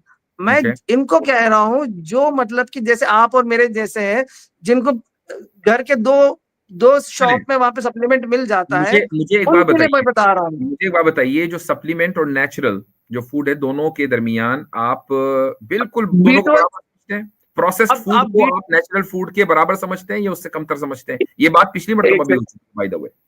अभी प्रोसेस फूड, अभी हम सप्लीमेंट वर्सेस एनिमल प्रोडक्ट को कंपेयर कर रहे हैं। नहीं, एक इसलिए कि B12 सप्लीमेंट, जो आपने हल दिया है वो हल काबिल कबूल नहीं है ना, जो सोल्यूशन आपने दिया है डजंट वर्क। नहीं नहीं B12 और उसकी B12 आप उसकी ले वजह ये सकते, है, और मैं अभी बताता हूँ। B12 हाँ हाँ बोले। B12 B12 is more readily absorbable than the meat से जितना भी आएगा उसको। और आपको पता नहीं होगा, आप अगर गूगल में रिसर्च करेंगे तो जी बहुत सारे नॉन वीगन्स जो है ना वो B12 सप्लीमेंट अभी भी ले रहे हैं, ऑलरेडी ले रहे हैं B12 हाँ सप्लीमेंट्स। ठीक है। हाँ, और जो वेजिटेरियंस है, जो वीगन नहीं, वेजिटेरियंस जो कह रहा हूँ, जो एनिमल मिल्क यूज करते हैं, एनिमल प्रोडक्ट यूज करते हैं, जो हिंदूस जी, मोस्टली है इंडिया में, जो ब्राह्मण हिंदूस जो लोग होते हैं, वो भी हम्म, B12 सप्लीमेंट लेते हैं। क्योंकि अच्छा B12 सप्लीमेंट ऐसा कुछ हार्मफुल नहीं है, एक मिनट उससे रुक कोई जाइए। नुकसान नहीं है। हाँ, तो इसी में जो है मैंने जरा सा फौरी तौर पर रिसर्च की है, क्योंकि डॉक्टर साहब तो आप ही हैं, आप ही आपकी फील्ड है, हाँ ये जी, हमारी फील्ड नहीं है। लेकिन मैं बता हाँ दूं जी। कि जो साइड इफेक्ट्स हैं वो क्या है? हेडेक और डिजीनेस। ओके, उसके बाद है इसका B12 नौजिया। का हो जी, नहीं, जो सप्लीमेंट्स हैं, नहीं नौजिया और B12 का मैं बात कर रहे हैं, मैं B12 का बात कर रहा हूँ। B12 के सप्लीमेंट्स की बात कर रहा भैया मैं। नहीं, नौ- B12 में ओनली B12 होता है। आप ही ने तो कहा B12 सप्लीमेंट्स। हाँ, B only which has B12 in it, not anything else. That's what I'm trying to say. B12 supplements के जो साइड इफेक्ट्स वो बता रहा है, जो जो रिसर्च बता रही है, वो है ये नौशिया, अपसेट स्टमक, माइल्ड वो डायरिया, फ्लशिंग वो और इचिंग। देखो वो देखो, जैसे कि अगर मैंने चिकन खा लिया कभी, उससे भी कभी डायरिया हो सकता है, कभी स्टमक एक भी हो सकता है। ये B12 ये रेयरेस्ट ऑफ द रेयर है, वो तो ये सब्जी में भी रेयरेस्ट हो ऑफ द सकता है, रेयर। सब्जी भी खाना बंद कर दे भाई। वो क्या तो कह किसी रहे से हैं? भी हो सकता है। एक आदमी का पेट कमजोर है, वो दाल से भी हो जाएगा, तो दाल भी खाना बंद कर दे। हाँ, वो तो दाल से भी हो जाए, किसी से भी बात हो वो नहीं है, सकता है। बात ये तो है कि आप वो बात प्रोडक्ट ले रहे हैं कि जो प्रोसेस्ड है। जैसे ही आप प्रोसेस्ड खाना सप्ली लेंगे, और प्रोसेस्ड नहीं, खाने सप्ली के ये प्रोसेस्ड खाने, सप्लीमेंट प्रोसेस सुन लीजिए नहीं है। बात भाई, बात सुना भी करें दूसरे की। हाँ, प्रोसेस्ड खाना लेंगे तो उसके साइड इफेक्ट्स हर हाल में होंगे। ये पॉसिबल नहीं है कि प्रोसेस्ड खाना हो और वो बिल्कुल सेफ हो। जो भी मीट हम खा रहे हैं अभी सारे प्रोसेस्ड ही है, अनप्रोसेस्ड मीट नहीं खाते हम लोग। मुझे एक बात बताएं, मुझे एक बात बताइए, ये जो सप्लीमेंट्स आमतौर से होते हैं, ये टैबलेट होती है? कैप्सूल होते हैं, टैबलेट होते हैं, इसका स्प्रे भी मिलता है, ठीक इसका है, जो इंटरनेशनल स्प्रे भी tablet मिलता है। आपको पता है कि टैबलेट जो है लीवर के लिए कितने नुकसानदेह है? नहीं, नुकसान नहीं है, B12 नुकसान नहीं है, ये वाटर सॉल्युबल, ये वाटर सॉल्युबल विटामिन है, ये फैट सॉल्युबल नहीं है। मेडिकल में तो क्या टैबलेट नुकसानदेह नहीं है ह्यूमन बॉडी के लिए? बिल्कुल B12 अहमद साहब, सप्लीमेंट के बारे में इसको B12 एक सेकंड इसको शॉर्ट कर B12 देते हैं। किसी भी डाइटिशियन के पास आप चले जाएं, वो आपको बोलेगा भाई कि सप्लीमेंट्स ओवर सप्लीमेंट से बेहतर है, 100 टाइम बेटर आपकी नेचुरल डाइट। सप्लीमेंट्स हमेशा उस वक्त दी जाती है जब एक इंसान को बीमारी होती है। नेचुरल डाइट बेकार है और जो प्रोसेस्ड है वो ठीक है। आज आप गूगल में सर्च कीजिए, जो भी एनिमल्स को हम जगा करके खा रहे हैं, उनको सप्लीमेंट देते हैं, उनको सबको B12 सप्लीमेंट देते हैं। मैं चाहता हूँ इसको हम मैं चाहता हूँ इसको हम निटी ग्रिटीज पे बात ना करके देखें। जो मेन वीगनिज्म का जो क्वेश्चन है ना, इट्स अ मॉरल क्वेश्चन। तो मेन क्वेश्चन आपसे ये होना चाहिए that why should I accept your view of morality. आपकी मोरालिटी को मैं क्यों मानूं? हाँ जी, मैं अभी आ रहा हूँ, उसी पे आ रहा हूँ। मेरा ये क्वेश्चन मेरा वो नहीं था, मेरा क्वेश्चन था कि इस्लाम में एंड वीगनिज्म आर कंपैटिबल और नॉट। आई डोंट नो, नहीं। अगर वीगनिज्म का मतलब ये है कि आप किसी एनिमल को स्लॉटर कर ही नहीं सकते हैं, तो no, they are not compatible. Okay, I got this answer, right. So next point is Bakrid का पीछे लॉजिक क्या है? अब मैं आपको जो किया, यहाँ तक तो बात साबित हो गई कि आपका जो प्रोसेस फूड है ना, वो कभी भी नेचुरल फूड के बराबर नहीं हो सकता। मुझे हैरत है कि आप डॉक्टर होकर ऐसी बात कर रहे हैं, लेकिन जो मीट एंड मीट प्रोडक्ट्स हैं, we cannot remain stuck to the same point. एक मैं पॉइंट क्लियर कर देता हूँ प्रोसेस का। अभी चाहिए एक मिनट। आप अपने आप को हायर कॉन्शियस बीइंग मानते हैं या जानवरों के बराबर मानते हैं? Higher conscious being. अच्छा, एनिमल राइट्स और ह्यूमन राइट्स में अगर कहीं डिफरेंस हो जाए, कॉन्ट्रडिक्शन हो जाए, तो ह्यूमन राइट्स को प्रेफरेंस देंगे कि एनिमल राइट्स को? एक सिनेरियो मैं बताऊं, इसके लिए एक सिनेरियो प्रेजेंट करूं मैं? करें। हाँ, जैसे मेरा एक पेट डॉग है, ठीक है। अब एक बंदा आके मुझे चाकू मारने के लिए आ रहा है या मेरे डॉग को मारने के लिए आ रहा है, तो इसमें मैं ह्यूमन राइट्स वायलेट करूंगा मैं इसमें। अच्छा, क्योंकि मुझे मेरे पेट डॉग को बचाना है। तो ये आपके पास पेट डॉग क्यों है, पेट ह्यूमन क्यों नहीं है? नहीं, पेट डॉग ये इसलिए है क्योंकि ये सड़क पे घूम रहा था, वो मेरे आसपास, उसके घर नहीं है, उसको कुछ नहीं है, उसको खाना नहीं है, तो किसकी टेंशन है? तो बहुत सारे लोग सड़क पे घूम रहे हैं, आप बहुत सारे को ह्यूमन को पेट ह्यूमन बना के उनके नहीं, बहुत सारे ह्यूमन भी घूम रहे हैं, लेकिन उनको मैं अपने घर में ला के नहीं सकता क्योंकि उसका इंडिविजुअल अलग पर्सनैलिटी है उसका। ओके, ये एग्जांपल गलत है, ये एग्जांपल आपने जो एग्जांपल दी वो गलत इसलिए है बिकॉज आप अपनी प्रॉपर्टी को सेव कर रहे हैं, फिर चाहे वो नॉन लिविंग एंटिटी कोई। उसको मैं अपना कंपेनियन बोल सकता हूँ, कंपेनियन है। गॉडफादर साहब, उस कुत्ते को आप इसलिए लाए हैं ताकि वो आपका कंपेनियन बने जब आप अकेले हो। आप अपनी जायदाद की और अपनी प्रॉपर्टी की हिफाजत करें, ठीक है? आप नहीं, वो स्ट्रे डॉग है। आप कभी भी स्ट्रे डॉग उठाकर नहीं लेकर आते हैं। आमतौर से जो हाई ब्रीड डॉग्स हैं, मैं लेके आता हूँ, मैं रेस्क्यू करता हूँ, वो रेस्क्यू करना अलग बात है। बहुत सारे लोग मुख्तलिफ जानवरों को रेस्क्यू करते हैं, हर सारे जानवर घर में नहीं होते। मैं ये कहता हूँ कि आप ह्यूमन के साथ वो मामला नहीं कर रहे हैं। लॉ बताता हूं मैं पूरी दुनिया का। आपके कुत्ते को कोई मार दे वर्सेस आपको कोई मार दे, सजा एक है अलग अलग है? सजा अलग अलग है। क्यों? क्योंकि लॉ हमने बनाया है। तो कुत्ते को मारने और इंसान को मारने की सजा एक होनी चाहिए? एक होनी चाहिए। एक कुत्ते को मारने और इंसान को मारने की सजा एक होनी चाहिए? वो डिपेंड करता है सिचुएशन पे। फिर व्हाट डज दैट मीन? एक होनी चाहिए, अलग अलग होनी चाहिए? हाँ ना, मतलब डिपेंड्स ऑन, मैं इसको ग्रे एरिया है ना ये, यहाँ पे कोई हम gray black area and white नहीं नहीं कर सकते हैं। बिल्कुल ब्लैक एंड व्हाइट है। कुत्ता कुत्ता है, देखो जानवर है, इंसान है, वो देखो हायर बीइंग है, देखो उसको मेरे मारने की सजा मेरे अलग घर होगी, में कुत्ते को मारने की सजा मेरे अलग घर होगी, के और अंदर कोई सजा है भी नहीं। मेरे घर के अंदर आके मेरे कंपेनियन एनिमल को कोई मार रहा है तो फिर उसको फिर वही चलो सजा होना आपके चाहिए घर जो में नहीं इंसान को आया, मारता है। सड़क पे चलते हुए एक इंसान को मार दिया, सड़क पे चलते हुए कुत्ते को मार दिया, सजा एक है क्या अलग है? वैसे लॉजिकली स्पीकिंग तो दोनों को सेम सजा होना चाहिए। दोनों को सजा एक होनी चाहिए। अच्छा, हाँ जी। कुत्ते को अगर पेट रखना और उसके गले में पट्टा डालना अगर दुरुस्त है, तो फिर इंसान को स्लेव करना भी रखना दुरुस्त होना चाहिए। इंसान को स्लेव बनाने में हाँ, लेकिन कुत्ते को स्लेव बना के मतलब कि क्या हाँ। उसके साथ दुर्व्यवहार जी कर जी, रहे वो हैं, कुत्ता क्या उसको आपकी मार रहे हैं, मर्जी, पीट वो रहे हैं? कुत्ता आपकी मर्जी का डजंट मैटर। स्लेव को मारना पीटना जरूरी नहीं है। कुत्ता नहीं, आपकी मर्जी का ताब है, वो आपके घर में है, वो किसी दूसरे के घर में नहीं जाएगा, आपकी मर्जी के बगैर कहीं नहीं निकलेगा। आप कहेंगे तो निकलेगा, बिल्कुल नहीं तो निकलेगा। उसको ठीक बांधने की है, जरूरत ही नहीं है। मैं कहता हूं आप ना बांधो, लेकिन वो आपकी मर्जी का ताबे है ना। आप उसको इशारा करेंगे तो चलेगा, नहीं इशारा करेंगे तो नहीं चलेगा। वो आपकी मर्जी का ताबे है। आप उसको पे नहीं करते हैं, आप उसको सिर्फ खाना देते हैं। क्या आप ऐसे इंसान को, जिसको आप सिर्फ 2 बोटी दें या 2 रोटी दें और वो आपकी मर्जी का ताबे हो, कि आप उससे कहें उठ तो उठ, वो उठे, और बैठे तो बैठने का इशारा करें तो बैठे, ये स्लेवरी नहीं तो और क्या है? तो अगर कुत्ते को आप स्लेव बना सकते हैं तो क्या इंसान को बना सकते हैं? इंसान देखो डिपेंड करता है कि वो इंसान कैसा ये भी इंसान है, डिपेंड क्या करता है। इंसान है। आम इंसान है जिस तरह आम कुत्ता है, देखो आपके पास छोटे बच्चे हैं घर में, आम इंसान है जैसे आम कुत्ता है। जो छोटे बच्चे हैं उनकी तरबियत मकसूद होती है। तरबियत करने के लिए हम उनको हुक्म देते हैं कि ये करो वो करो, उसमें उनका हाँ वो करो, करते हैं वो। उनका फायदा होता है। और जैसे ही वो बड़े होते हैं वो आजाद, मतलब ये कि वो अपने माँ बाप की निगरानी से आजाद हो जाते हैं, अपनी जिंदगी जीते हैं।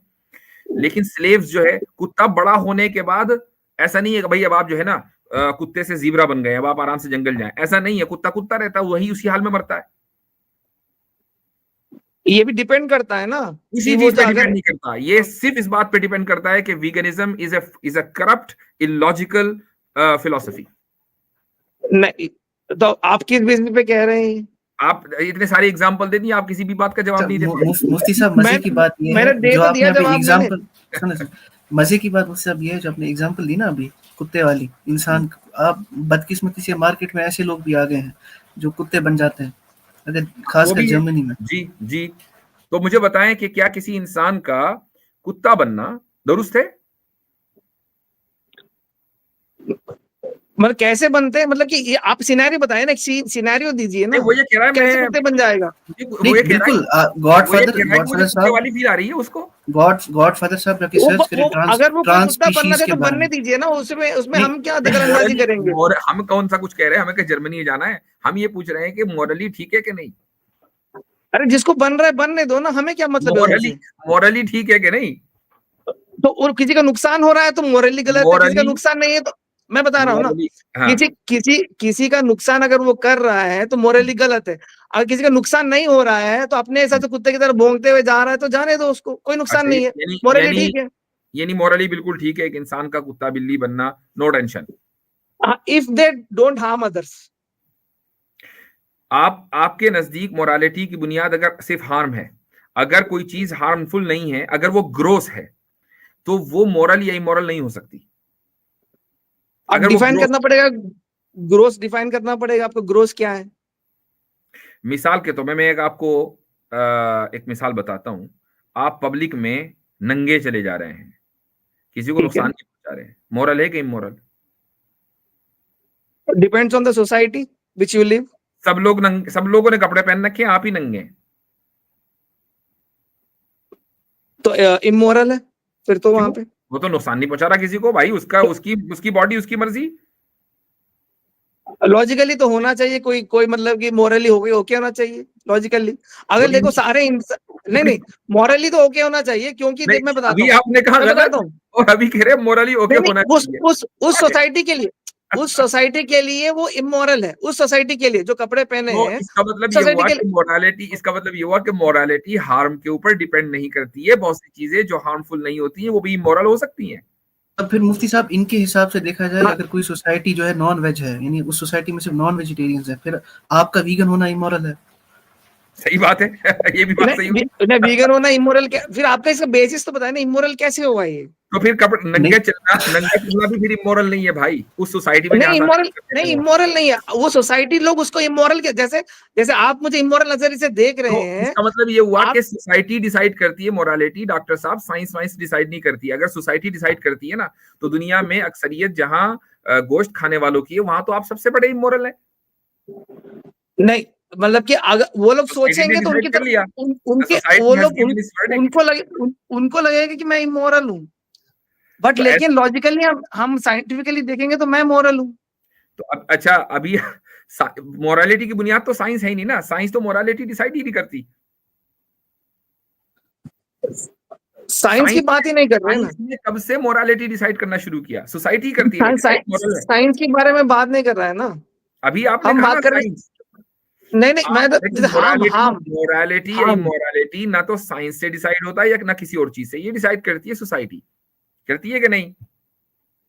सोसाइटी डिसाइड करती है। हाँ, बट लेकिन तो सोसाइटी ने किया ये नंगा आदमी चल रहा है, ये इमोरल है। सोसाइटी ने डिसाइड किया ये वीगन जा रहा है, ये इमोरल है। तो अब आपकी वीगनिज्म इमोरल हुई। अब जो कोई भी अपना डिसाइड कर ले, फिर तो फिर उसको रहा ही नहीं फिर तो भाई। ये तो आप डिसाइड कर ले, ये तो सारे आप ही का उसूल है, हमारा कोई उसूल नहीं है। मैं सारे आप ही के दिए हुए प्रिंसिपल है जिसमें आप फंसते चले गए। देखो मोरालिटी का ना, जैसे दोनों का ना उसमें एमबीबीएस हो बीओएमएस हो, कौन से वाले डॉक्टर हैं आप? मैं तो एमबीबीएस हूं। एमबीबीएस है या तो एमबीबीएस में फिलोसफी नहीं पढ़ाई जाती है, मसला ये है। अगर आपको फिलोसफी पढ़ी होती, आपने फिलोसफी मोरालिटी पढ़ी होती, तो आप ये बात ना कर रहे होते। ठीक है, देखो मोरालिटी का ग्राउंड ये है कि हार्म करना इमोरल है। बहुत सारी चीजें पॉइंट्स होते हैं, जवाब मैंने दे दिया कि बहुत सारी चीजें जो हार्मफुल नहीं है वो उसके बावजूद इमोरल होती हैं। आपको जवाब दे तो दिया। मैं कह रहा हूं ना कि जो नंगा घूम रहा है तो वो मोरल हो सकता है। अगर सोसाइटी में सारे लोग नंगे घूम रहे हैं तो मोरल है फिर वो। नहीं सारे तो कपड़े पहन के घूम रहे हैं ना, बात तो सोसाइटी की हो रही जिसमें सारे लोग कपड़े पहन के घूम रहे हैं। अच्छा मतलब कि सारे अगर नंगे घूम रहे हैं उसके बीच में कपड़ा पहन लिया तो वो इमोरल हो गया फिर तो आप बताएं। मुफ्ती साहब मेरे ख्याल से सर्कुलर रीजनिंग जा रही है। भाई जब आपसे ये पहले बोल दिया गया आपको, जो आपने ये उसूल दिया कि जो सोसाइटी है वो तय करेगी, तब आप फिर उसी लॉजिक से, जो जैसा कि अतर भाई ने बोला था कि आप अगर नॉनवेज की सोसाइटी में रह रहे हैं तो फिर वेजिटेरियनिज्म या फिर वीगनिज्म वहां पे इमोरल होना चाहिए, सेम लॉजिक से। तो आप बार बार क्यों सेम रीजनिंग को घुमा रहे हैं? नहीं ये दोनों मतलब कि एग्जाम्पल रॉन्ग है। इसका मतलब कि ये एग्जाम्पल रॉन्ग नहीं, आपका लॉग आपने अभी इन्होंने ये कहा कि अगर एक सोसाइटी है जहां सारे नंगे हों और एक कपड़ा पहन के घूमे तो क्या वो इमोरल है? तो मुझे एक बात बताएं कि क्या अपने प्राइवेट पार्ट्स को छुपाना इंसान की फितरत में है या नहीं? इंसान की फितरत में है। तो फिर ये मुमकिन नहीं है कि पूरी सोसाइटी नंगी और एक ही आदमी कपड़ा पहन के घूम रहा हो। इसका उल्टा तो पॉसिबल है, वैसा नहीं होता। चलो तो इसके ऊपर आप सोचें इस पे, ठीक है? चले इसके ऊपर सोच के अलग से डिबेट करेंगे। हो गई डिबेट, बहुत लंबी हो गई। चले अगले बंदे बोले भाई। ठीक है।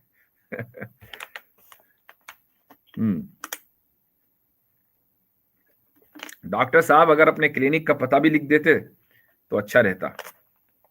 विटामिन B12 सप्लीमेंट्स देंगे मुफ्ती साहब जी। लगता है इनका कोई है बैच।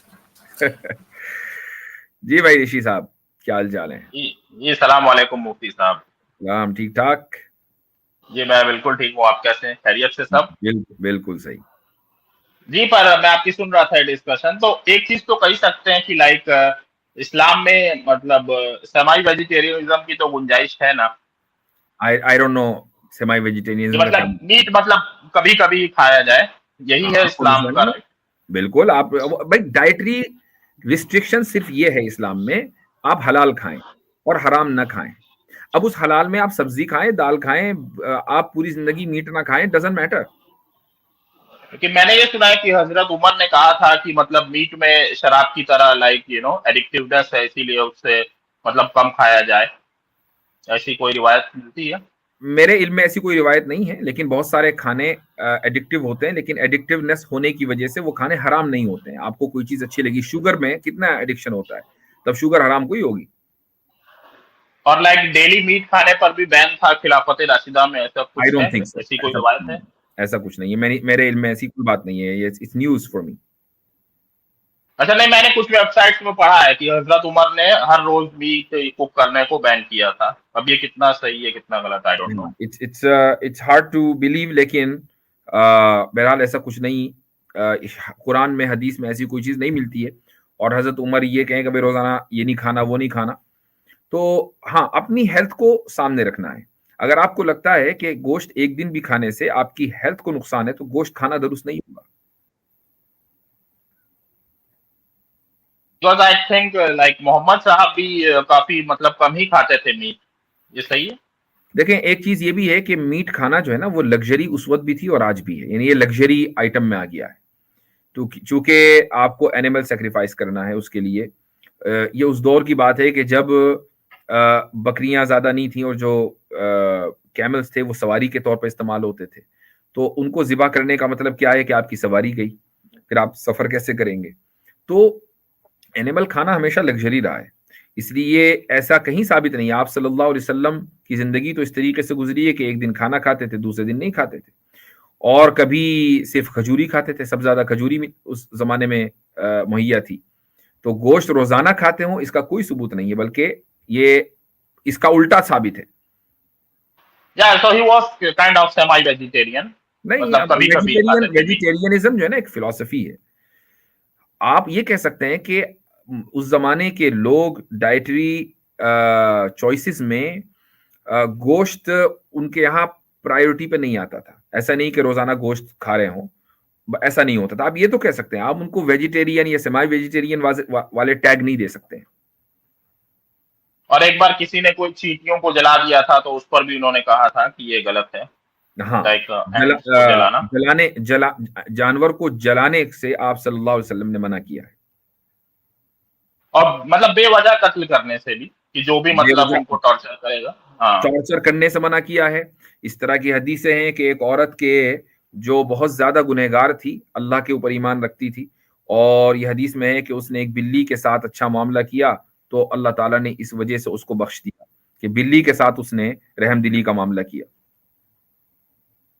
कुत्ते के साथ, माफ कीजिएगा, कुत्ते के साथ कि उसको पानी चाहिए था, और एक पानी चाहिए था। हाँ जी, मैंने पढ़ी है ये रिवायत। ठीक है, तो ये तो उसका डिस्कशन हो गया। बट मेरा लाइक क्वेश्चन था कि आपने लाइक 2 वीक पहले, लास्ट वीक तो मैं था नहीं, बट 2 वीक पहले आपकी एक डिस्कशन चल रही थी, उसमें मतलब आपने कुछ इस्लामी रियासत से रिलेटेड कहा था। तो इस्लामी रियासत का एक उसूल होता है कि वो खुद को फैलाएगी, राइट? और फैलाएगी तो वो तलवार के ही जोर पे फैलाएगी, मतलब मेन तो तलवार के ही जोर पे फैली है इस्लामी रियासत, यही मतलब उसका। रियासत या कानून जो है वो जबरदस्ती भी फैलता है, नहीं जबरदस्ती मतलब बाई फोर्स भी फैलता है। कानून नाफिजी होता है बाई फोर्स, कोई भी आदमी कानून को नहीं मानता। इंसान की फितरत में कानून की खिलाफ वर्जी है।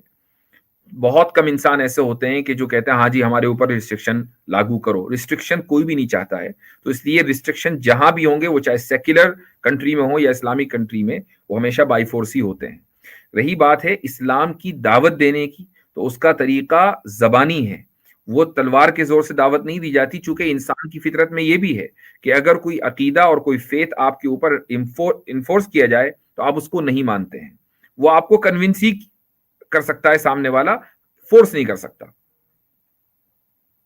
जी, दावत नहीं, मैं इस्लामी रियासत को के बारे में बात कर रहा था कि डॉक्टर इसरार अहमद ने भी कहा कि इस्लामी रियासत को फैलाने का तरीका वो तलवार था।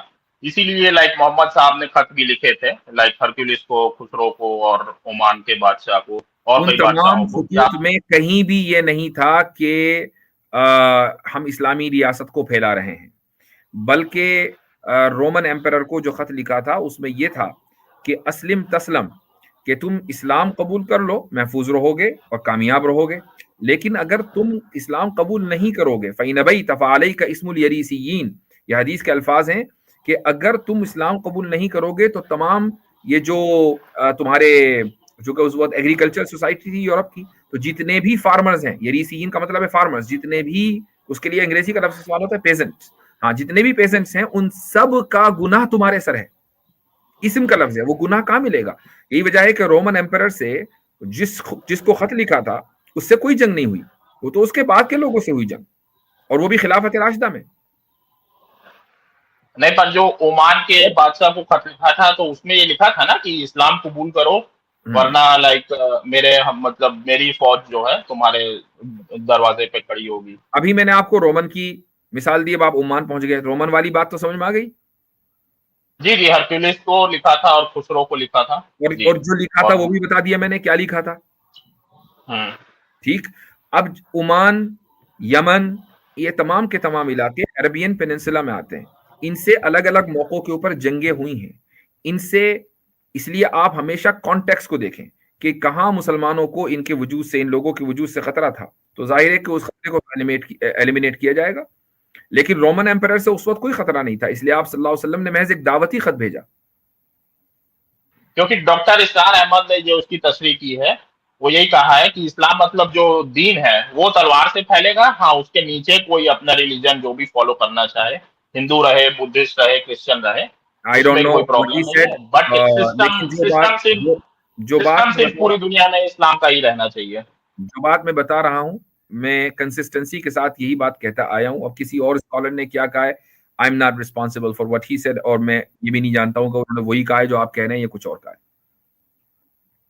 हाँ नहीं, वो उनकी एक बहुत फेमस डिबेट भी है यूट्यूब पे, तो आप देख सकते हैं, तो उसमें डिस्कस किया है उन्होंने इस टॉपिक को। जी ठीक है, चलिए, थैंक यू सो मच मुफ्ती साहब, थैंक यू, बाय। चले भाई आगे बढ़े, टाइम हो गया है।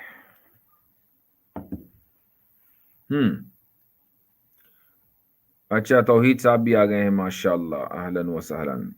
अस्सलाम वालेकुम व रहमतुल्लाहि व बरकातुहू। रहमतुल्लाह। जी भाई, आज लेट हो गए। चलिए, तो अगले साहब हैं, इनका नाम है यासिर इकबाल। जी भाई,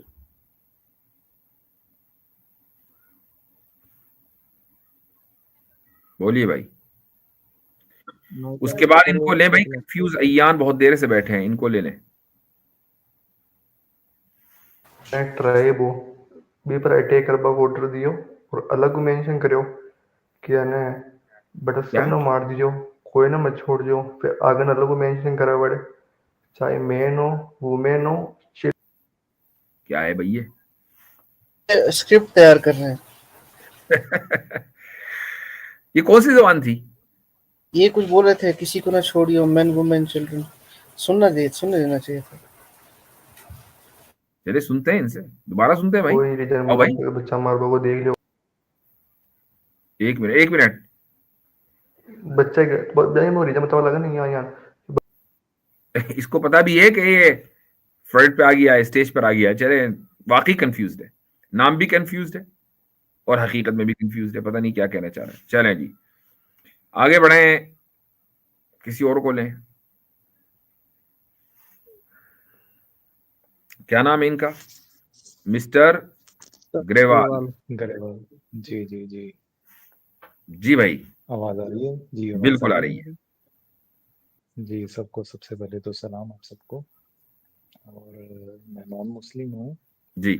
और मेरा एक क्वेश्चन है लेके नमाज को और वुदू को। किसको? जोर से बोलिए।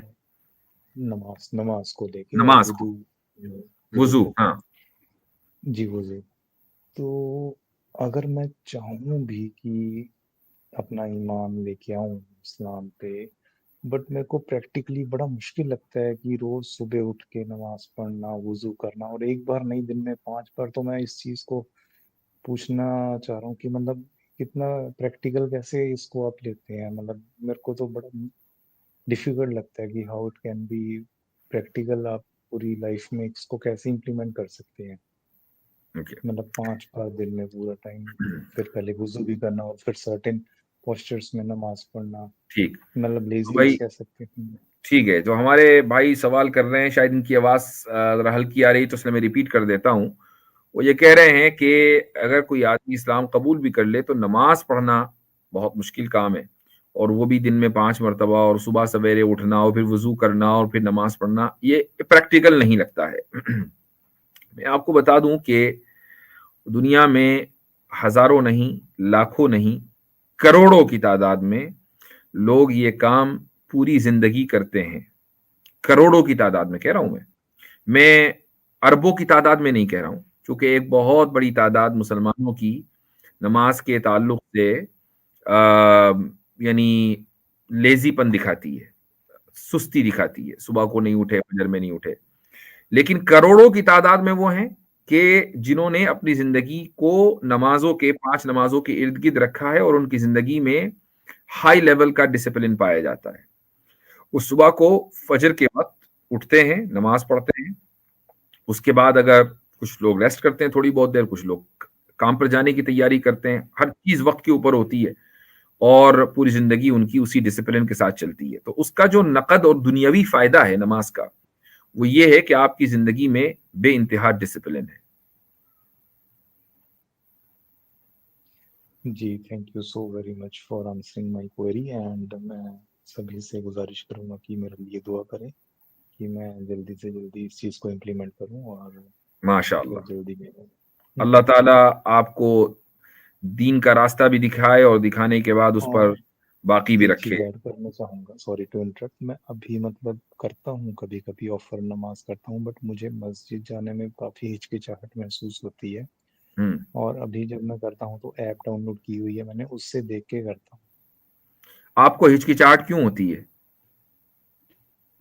एक बार मैं गया था किसी से, मतलब यहाँ चंडीगढ़, आपने सुना होगा, इंडिया में चंडीगढ़ एक जगह है, तो चंडीगढ़ में गया था यहाँ पे, तो वहाँ मैंने बड़े बुजुर्ग थे, उनसे बात करने की कोशिश की, बट उन्होंने मुझसे क्वेश्चन करने शुरू कर दिए, आप कौन है, कहाँ से बिलोंग करते हैं। तो मेरे को थोड़ा सा ये लगा कि उनको मैं बताना ही वाला था कि मैं नॉन मुस्लिम हूँ, मैं फर्स्ट टाइम में आया हूँ, but asking too many personal questions makes me मतलब इनकंफर्टेबल, सो मैंने ज्यादा असल में क्या है ग्रेवाल साहब, आपको पता है कि जो करंट क्लाइमेट है वो दुनिया में हर जगह, किसी एक मुल्क की बात नहीं हो रही है, उसमें तरह तरह के लोग हैं जो उल्टे सीधे मकसद के लिए आते हैं। मैं किसी को टारगेट नहीं कर रहा हूँ, दुनिया में हर जगह ऐसा ही होता है। तो खुसूसन मस्जिदों में या हर हर जो प्लेसेस ऑफ वर्शिप है, वहां लोग एकदम जरा यानी परेशान हो जाते हैं कि भाई ये बंदा कौन है।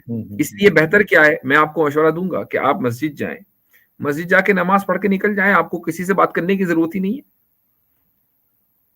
नहीं तो मैं अगर जाऊंगा तो आसपास वाले कहेंगे कि यार ये कौन है, कि कोई नहीं, कोई मस्जिद में आपसे सवाल नहीं करता कि आप कौन है। कोई आपसे वैसे ही पूछ ले कि भाई आप इसी मोहल्ले में रहते हैं, आपको भी देखा नहीं, वो एक सोशलाइजेशन है। लेकिन इस बुनियाद पर सोशलाइजेशन तो हर जगह हो सकता है। आप किसी मॉल में, किसी दुकान में बार बार जाएंगे, वो आपसे 5, 8वीं 10वीं मरतबा पूछेगा भाई आप मोहल्ले में रहते हैं, कहीं बाहर से आते हैं। वो सोशलाइजेशन तो हर जगह होता है। लेकिन इस बुनियाद पर कि यार ये कौन है, इसको मस्जिद से निकालो, ऐसा कहीं नहीं होता। आप किसी भी मस्जिद में धड़ल्ले से जाइए, नमाज पढ़िए, नमाज के वक्त जाइए, नमाज पढ़ के निकलिए, कोई आपसे ये नहीं कह सकता कि क्यों आए हो। ठीक है। आप कहिए मैं मुसलमान हूँ, नमाज पढ़ने आया हूँ। नहीं, अभी मैं शहादा लेने से पहले मैं अपने आप को इतना निश्चिंत कर, मतलब फर्म करना चाहता हूँ कि मेरे को पूरी जिंदगी में कभी पीछे मुड़ के अपने बिल्कुल ठीक है। एक तो ये है कि आपने पब्लिक में आप देखें, अगर मैं आपको आसानी के लिए कह रहा हूँ, आप अगर ये कहें जी मैं नॉन मुस्लिम हूँ, नमाज पढ़ने आया हूँ, तो हर एक आदमी फिर सस्पिशियस निगाहों से आपको देखेगा। तो इसको कहने की जरूरत ही नहीं है, जाइए नमाज पढ़िए, निकल जाइए। ओके, ठीक है, चले, ओके, चले भाई अगले बंदे को लें। यासिर इकबाल साहब। अस्सलाम वालेकुम मुफ्ती साहब। वालेकुम सलाम। मेरा सवाल ये था आपसे कि देवबंद मसलक हक पर है या नहीं? अरे यार चलो ये मुझे अबे चल अपना काम कर, चल भाई आगे। ये फालतू के जो ना इंजीनियर के बचूंगड़े हमारी इसमें स्ट्रीम में आते हैं, पहले अपने इंजीनियर को जेल से निकालो, वो आएगा हमारे साथ बात करेगा, फिर बताएंगे। अस्सलाम वालेकुम। इतनी देर से बैठा हुआ है ये बकवास करने के लिए, बदतमीज इंसान। चलो, अस्सलाम वालेकुम मुफ्ती साहब। वालेकुम सलाम व रहमतुल्लाह। जी मुफ्ती साहब, मेरा जो सवाल है, असल में आपकी जो स्ट्रीम है उसके उसूलों के मुताबिक यहाँ पूछना तो दुरुस्त नहीं है। क्योंकि थोड़ा इख्तिलाफी सवाल है। तो बस तो मत पूछें, मैं जब दुरूद हजरत नहीं तो मेरी पूछ रहे। नहीं नहीं पूछ नहीं रहा हूँ, मेरी गुजारिश है, मैं यहाँ पे इसलिए आया हूँ कि मैं चाहता हूँ कि अगर आप मुझे 10 मिनट ना, अगर अलग से वक्त दे दें तो मेहरबानी। बहुत मुश्किल है भाई। मुफ्ती अब्दुल्ला मिनहाज साहब से बात करें, इंशाअल्लाह वो आपको जवाब देंगे। अच्छा ठीक है, मैं एक सवाल कर चले भाई आगे। सही है। आपने पहले ही कहा ना सवाल मुनासिब नहीं है, तो फिर कैसे ले लें वो नामुनासिब सवाल? ये शायद दूसरा सवाल कर रहे थे। चलो ठीक है, दूसरा कर रहे थे तो वो ले लें, उनको ले लें भाई जो कि आ गए थे यहाँ। जी जी हजरत, मेरा दूसरा सवाल ये है, मतलब वो आपकी स्ट्रीम से रिलेटेड होता है। कुछ लोग ऐसे हैं जो कुरान करीम की तफसीर लिखते हैं, हालांकि ना वो आलिम होते ना उनको कोई इल्म होता, बस वो अपनी राय शुमारी के मुताबिक तफसीर लिख देते हैं और अपनी राय शुमार कर लेते हैं। तो हमारे जो उलमाए कराम हैं उनके अगेंस्ट में मतलब बहुत सख्त तरीके से उनका जो रद्द करते हैं और उनके जवाबात भी देते हैं। लेकिन मैं देखता हूँ कि हमारे ही कुछ उलमाए कराम जब कुरान करीम की तफसीर वो पेश करते हैं तो उसमें भी कई सारे अपनी राय शुमारी के मुताबिक जो है बातें लिख देते हैं। जैसे मिसाल के तौर पर एक हदीस की किताब है जो बड़ी मशहूर है, मुंतखब हदीस, उसमें दावत और तबलीग का जो सेक्शन है उसमें हजरत मौलाना यूसुफ साहब रहमतुल्लाह अलैह एक बहुत बड़े आलिम है, और उन्होंने जो है ना जिहाद से मुंसलिक आयतें उसमें नकल की हुई है। तो हालांकि वो आयतें उनका बिल्कुल पसे मंजर और शान नुज़ूल डिफरेंट है, तो कहाँ रहते उनके हैं? खिलाफ जो हमारे उलमाए कराम का है। कहाँ रहते हैं? मैं इंडिया में रहता हूँ सर। इंडिया में किस शहर में रहते हैं? मैं दिल्ली में रहता हूँ। तो ये वाला सवाल आप निजामुद्दीन में जाएं और वहां मरकज में मौलाना साद साहब मौजूद होंगे, उनसे सवाल कर लीजिए, वो आपको बेहतर जवाब देंगे। ठीक है, चले भैया, चलो भैया आगे। ये इसका मुनासिब सवाल था। तो नामुनासिब कैसा होगा?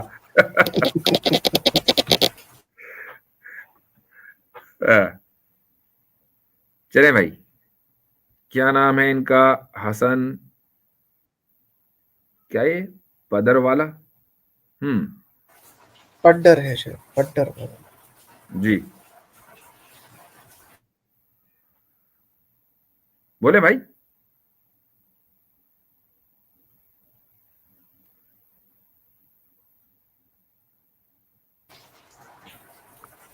चले भाई आगे बढ़े, आगे बढ़े, इतना टाइम नहीं है।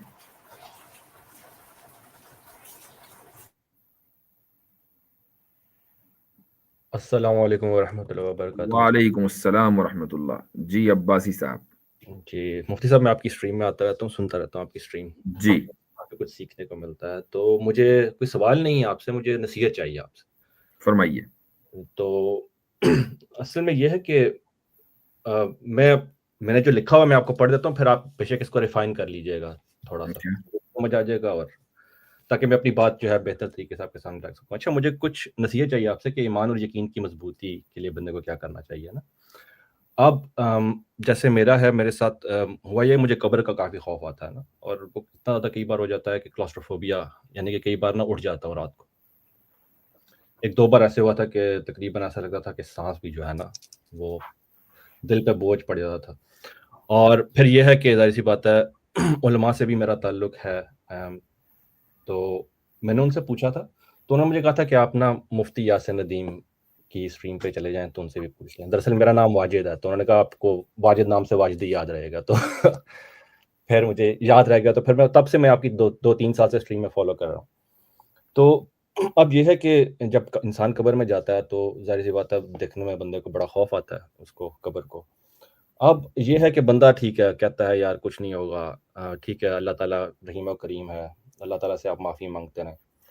तो अब मुझे ये समझ नहीं आती कि इंसान जब इस तरह की ज़िंदगी गुजारता है तो वो अल्लाह ताला से उम्मीद तो लगा रहा है, लेकिन क्या पता जब आगे वो जो है वो कुछ करने के काबिल ना हो तो अल्लाह ताला का कहर हो जाए उसके ऊपर। तो आप मुझे अगर इसके मामले, यानी कि मुझे नसीहत कर दीजिए कि मेरे ये मामलात कैसे सही हो सकते हैं। देखें, सबसे पहली बात तो ये है कि उम्मीदें किसी से भी उस वक्त लगाई जाती हैं जब आप उसकी तवक्कुआत पर खुद पूरा उतरने की कोशिश कर रहे हो। खुदा ने इंसान को कुछ बातें करने और कुछ बातों से रुकने का हुक्म दिया है। अगर हम वैसा ही कर रहे हैं जैसा कि करना चाहिए, और ये कोई मुश्किल नहीं है, रॉकेट साइंस नहीं है भाई, हराम कामों से बचना और हलाल कामों को इख्तियार करना, ये कौन सा इसमें मुश्किल काम है। तो अगर आप वैसे ही कर रहे हैं तो उम्मीद भी लगाएं।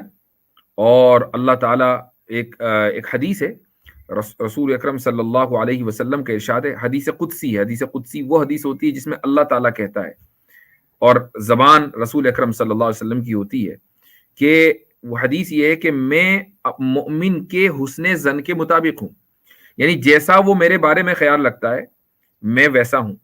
वो समझता है कि भाई मैंने नेक काम कर लिए हैं, हराम से बच गया, मैं हलाल कर लिया, और अब यकीनन मुझे उम्मीद है कि मेरा रब मेरी मगफिरत कर देगा, तो इंशाअल्लाह अल्लाह ताला मगफिरत कर देगा। लेकिन एक आदमी ये उम्मीद कब रखेगा? जब वो हराम से बच रहा होगा, हलाल इख्तियार कर रहा होगा। एक आदमी की जिंदगी ही हराम उसमें कामों में मुब्तला है, पूरी जिंदगी वो हराम कामों में मुब्तला रहा, तो फिर उसको इस चीज का डर होगा कि भाई हो सकता है कि मेरी बख्शिश ना हो, मेरी मगफिरत ना हो। तो इसलिए अपनी जिंदगी को बदलें और फिर उम्मीद लगाएं, पहली बात। दूसरी बात यह है कि आपको सबसे पहले जो काम करना चाहिए वो ये कि नेक लोगों की सोहबत इख्तियार करें। जिनको आप देखें तो आपको अल्लाह याद आ जाए, वो नेक लोग हैं। जिनको देखकर खुदा याद ना आ रहा हो, और वो चेहरे से पहचाने जाते हैं, उनके चेहरे पे नूरी ऐसा होता है। तो इसीलिए मैंने आपको ये उसूल दे दिया कि आप लोगों को देखें और देखें कि भाई इनको देखकर अल्लाह ताला याद आता है कि नहीं आता, दीन की तरफ मैं अट्रैक्ट इनको देखकर होता हूं कि नहीं होता।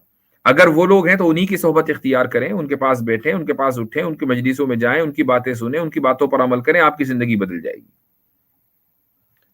ठीक है। अच्छा, इसमें आपसे एक और मैंने चीज़ पूछनी है, वो इसी को अगर मैं एक्सटेंड करूं तो अभी मिसाल के तौर पे जिस तरह आप कहते हैं ना कि काफ़ी ज़्यादा लोग, अल्लाह का शुक्र है कि ज़िंदगी में ऐसे रहे हैं कि पहले तो मैं इतना मजहबी नहीं होता था, लेकिन फिर अल्लाह ताला ने मेरे पे रहम किया। अब इसमें मुझे ये चीज़ समझ नहीं आती कि मिसाल के तौर पे मैं एक इंसान को फॉलो करता हूँ, ठीक है, क्योंकि मैं एक आमी मुसलमान हूँ, ठीक है, नमाज यानी कि पढ़ लेते हैं और जो कुछ कर सकते हैं, कुछ कोताही होती है।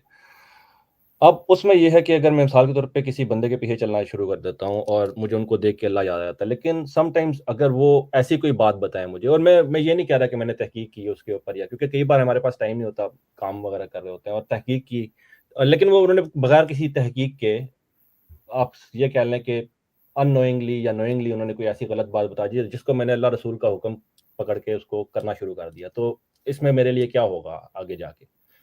अल्लाह ताला क्या मुझसे ये पूछेंगे? मुझे दरअसल ये खौफ आता है कि अल्लाह ताला पूछेंगे कि तुमने ये भी नहीं किया और तुम ये भी नहीं कर सकते थे, क्योंकि ज़ाहिर सी बात, अल्लाह ताला के सवाल जवाब का तो हम जवाब नहीं दे सकते ना, कोई भी नहीं दे सकता। तो मुझे वो खौफ बड़ा आता है कि कभी मैं कोई क्या चीजें ऐसी होती हैं कि जिनके बारे में आपको किसी से पूछने की जरूरत नहीं है। हलाल और हराम तकरीबन हर मुसलमान को पता है, हर एक को पता है कि नमाजें फर्ज हैं, रोजा फर्ज है, हज फर्ज है, ज़कात फर्ज है, हज फर्ज है अगर आप हज की इस्तिताअत रखते हैं, हर एक को पता है। उसके लिए जरूरी नहीं कोई मुसलमान आपको दूसरा बताएगा तो आपको समझ में आएगा। हर एक को पता है कि भाई सूद खाना हराम है, जुआ हराम है, शराब हराम है, हराम चीजों की तिजारत करना हराम है, ये सारी चीजें हर मुसलमान को पता है, ठीक है। अगर कोई आदमी आपको ये कहे, कोई बड़ा बुजुर्ग है, वो आपको ये कहे भाई ऐसा है, नमाजें तो तुम पढ़ते ही हो, सुबह में 2 रकत और पढ़ लिया करो।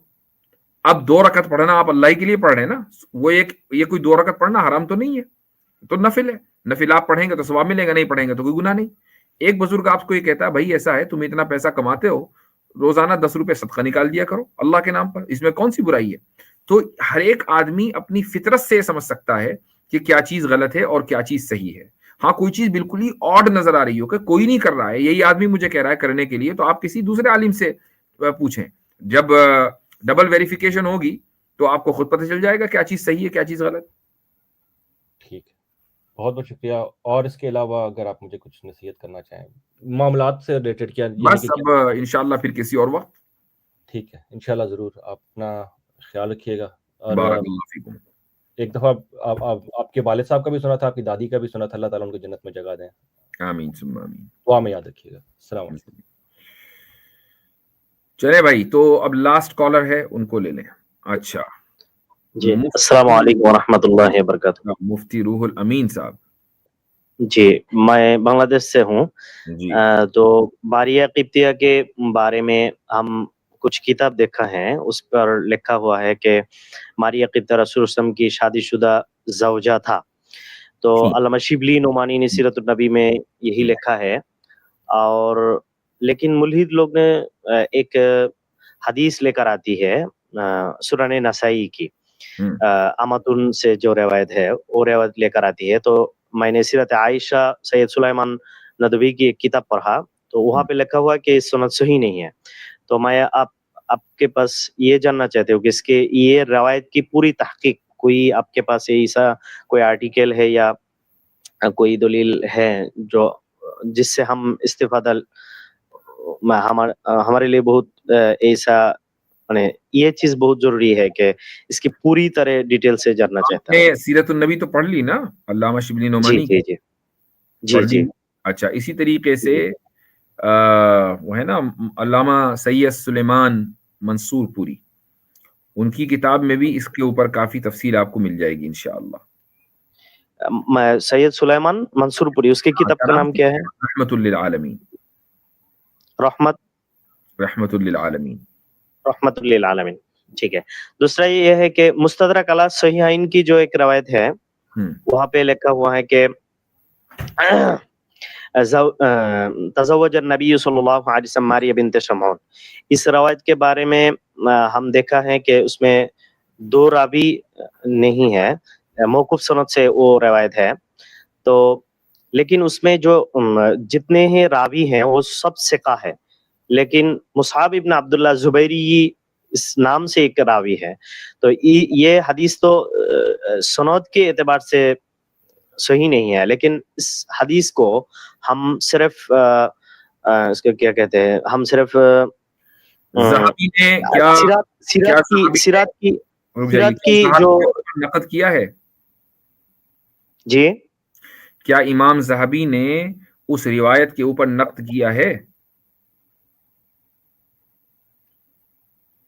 इसको मैं तो ये ज़हाबी की किताब नहीं देखा।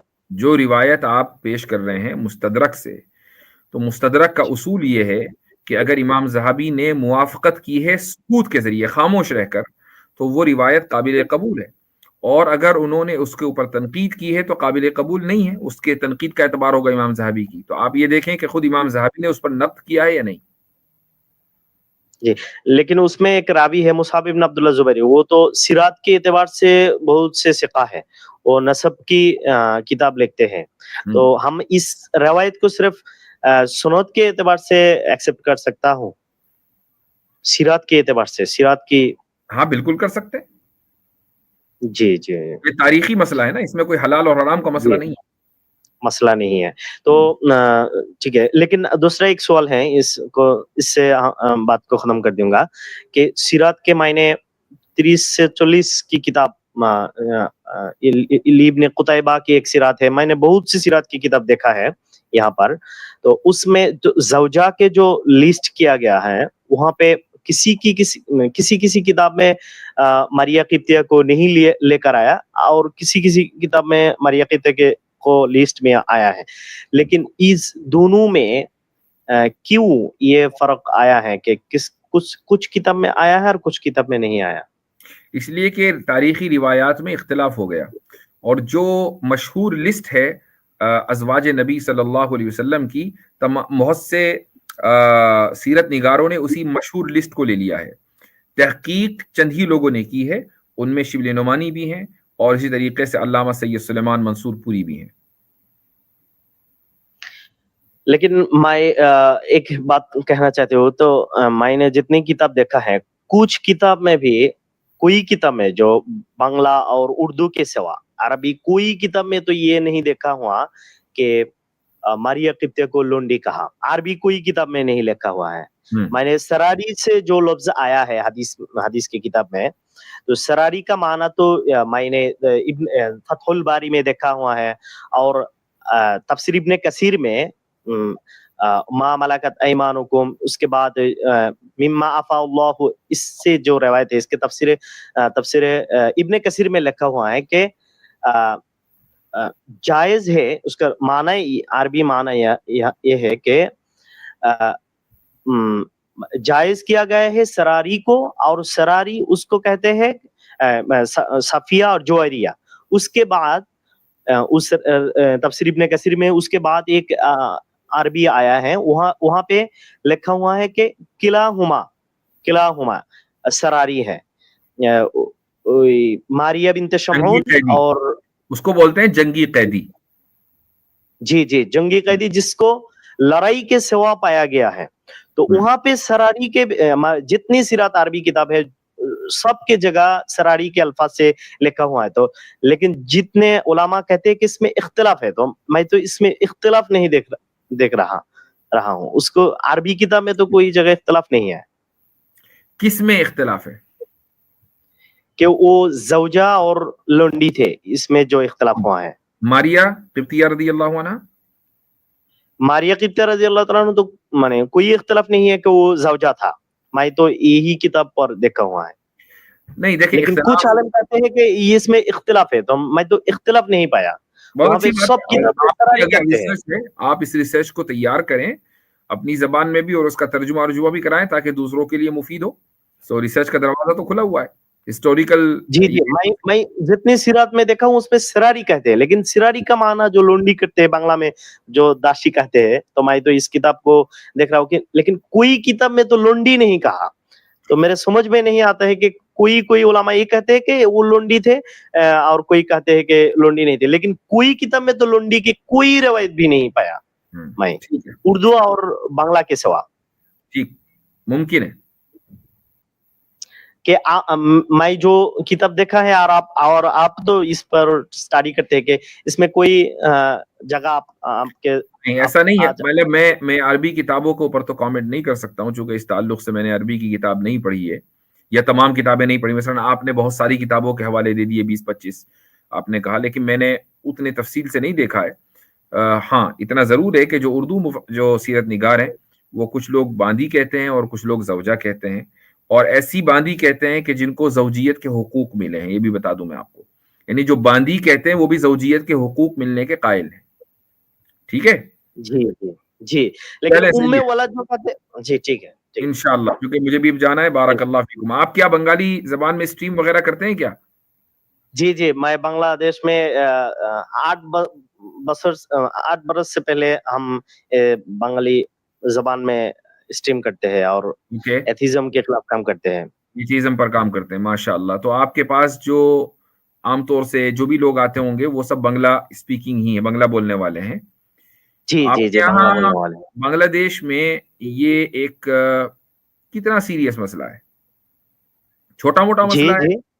मैं पूछ रहा हूँ कि ये जो एथिज्म का मसला है ये थोड़ा छोटा मोटा मसला है या इसमें कुछ बढ़ोतरी हुई है? बहुत बड़ा मसला है, मगर उलमा इस पर नजर नहीं रखते हैं, इसलिए ये इसलिए मसला है।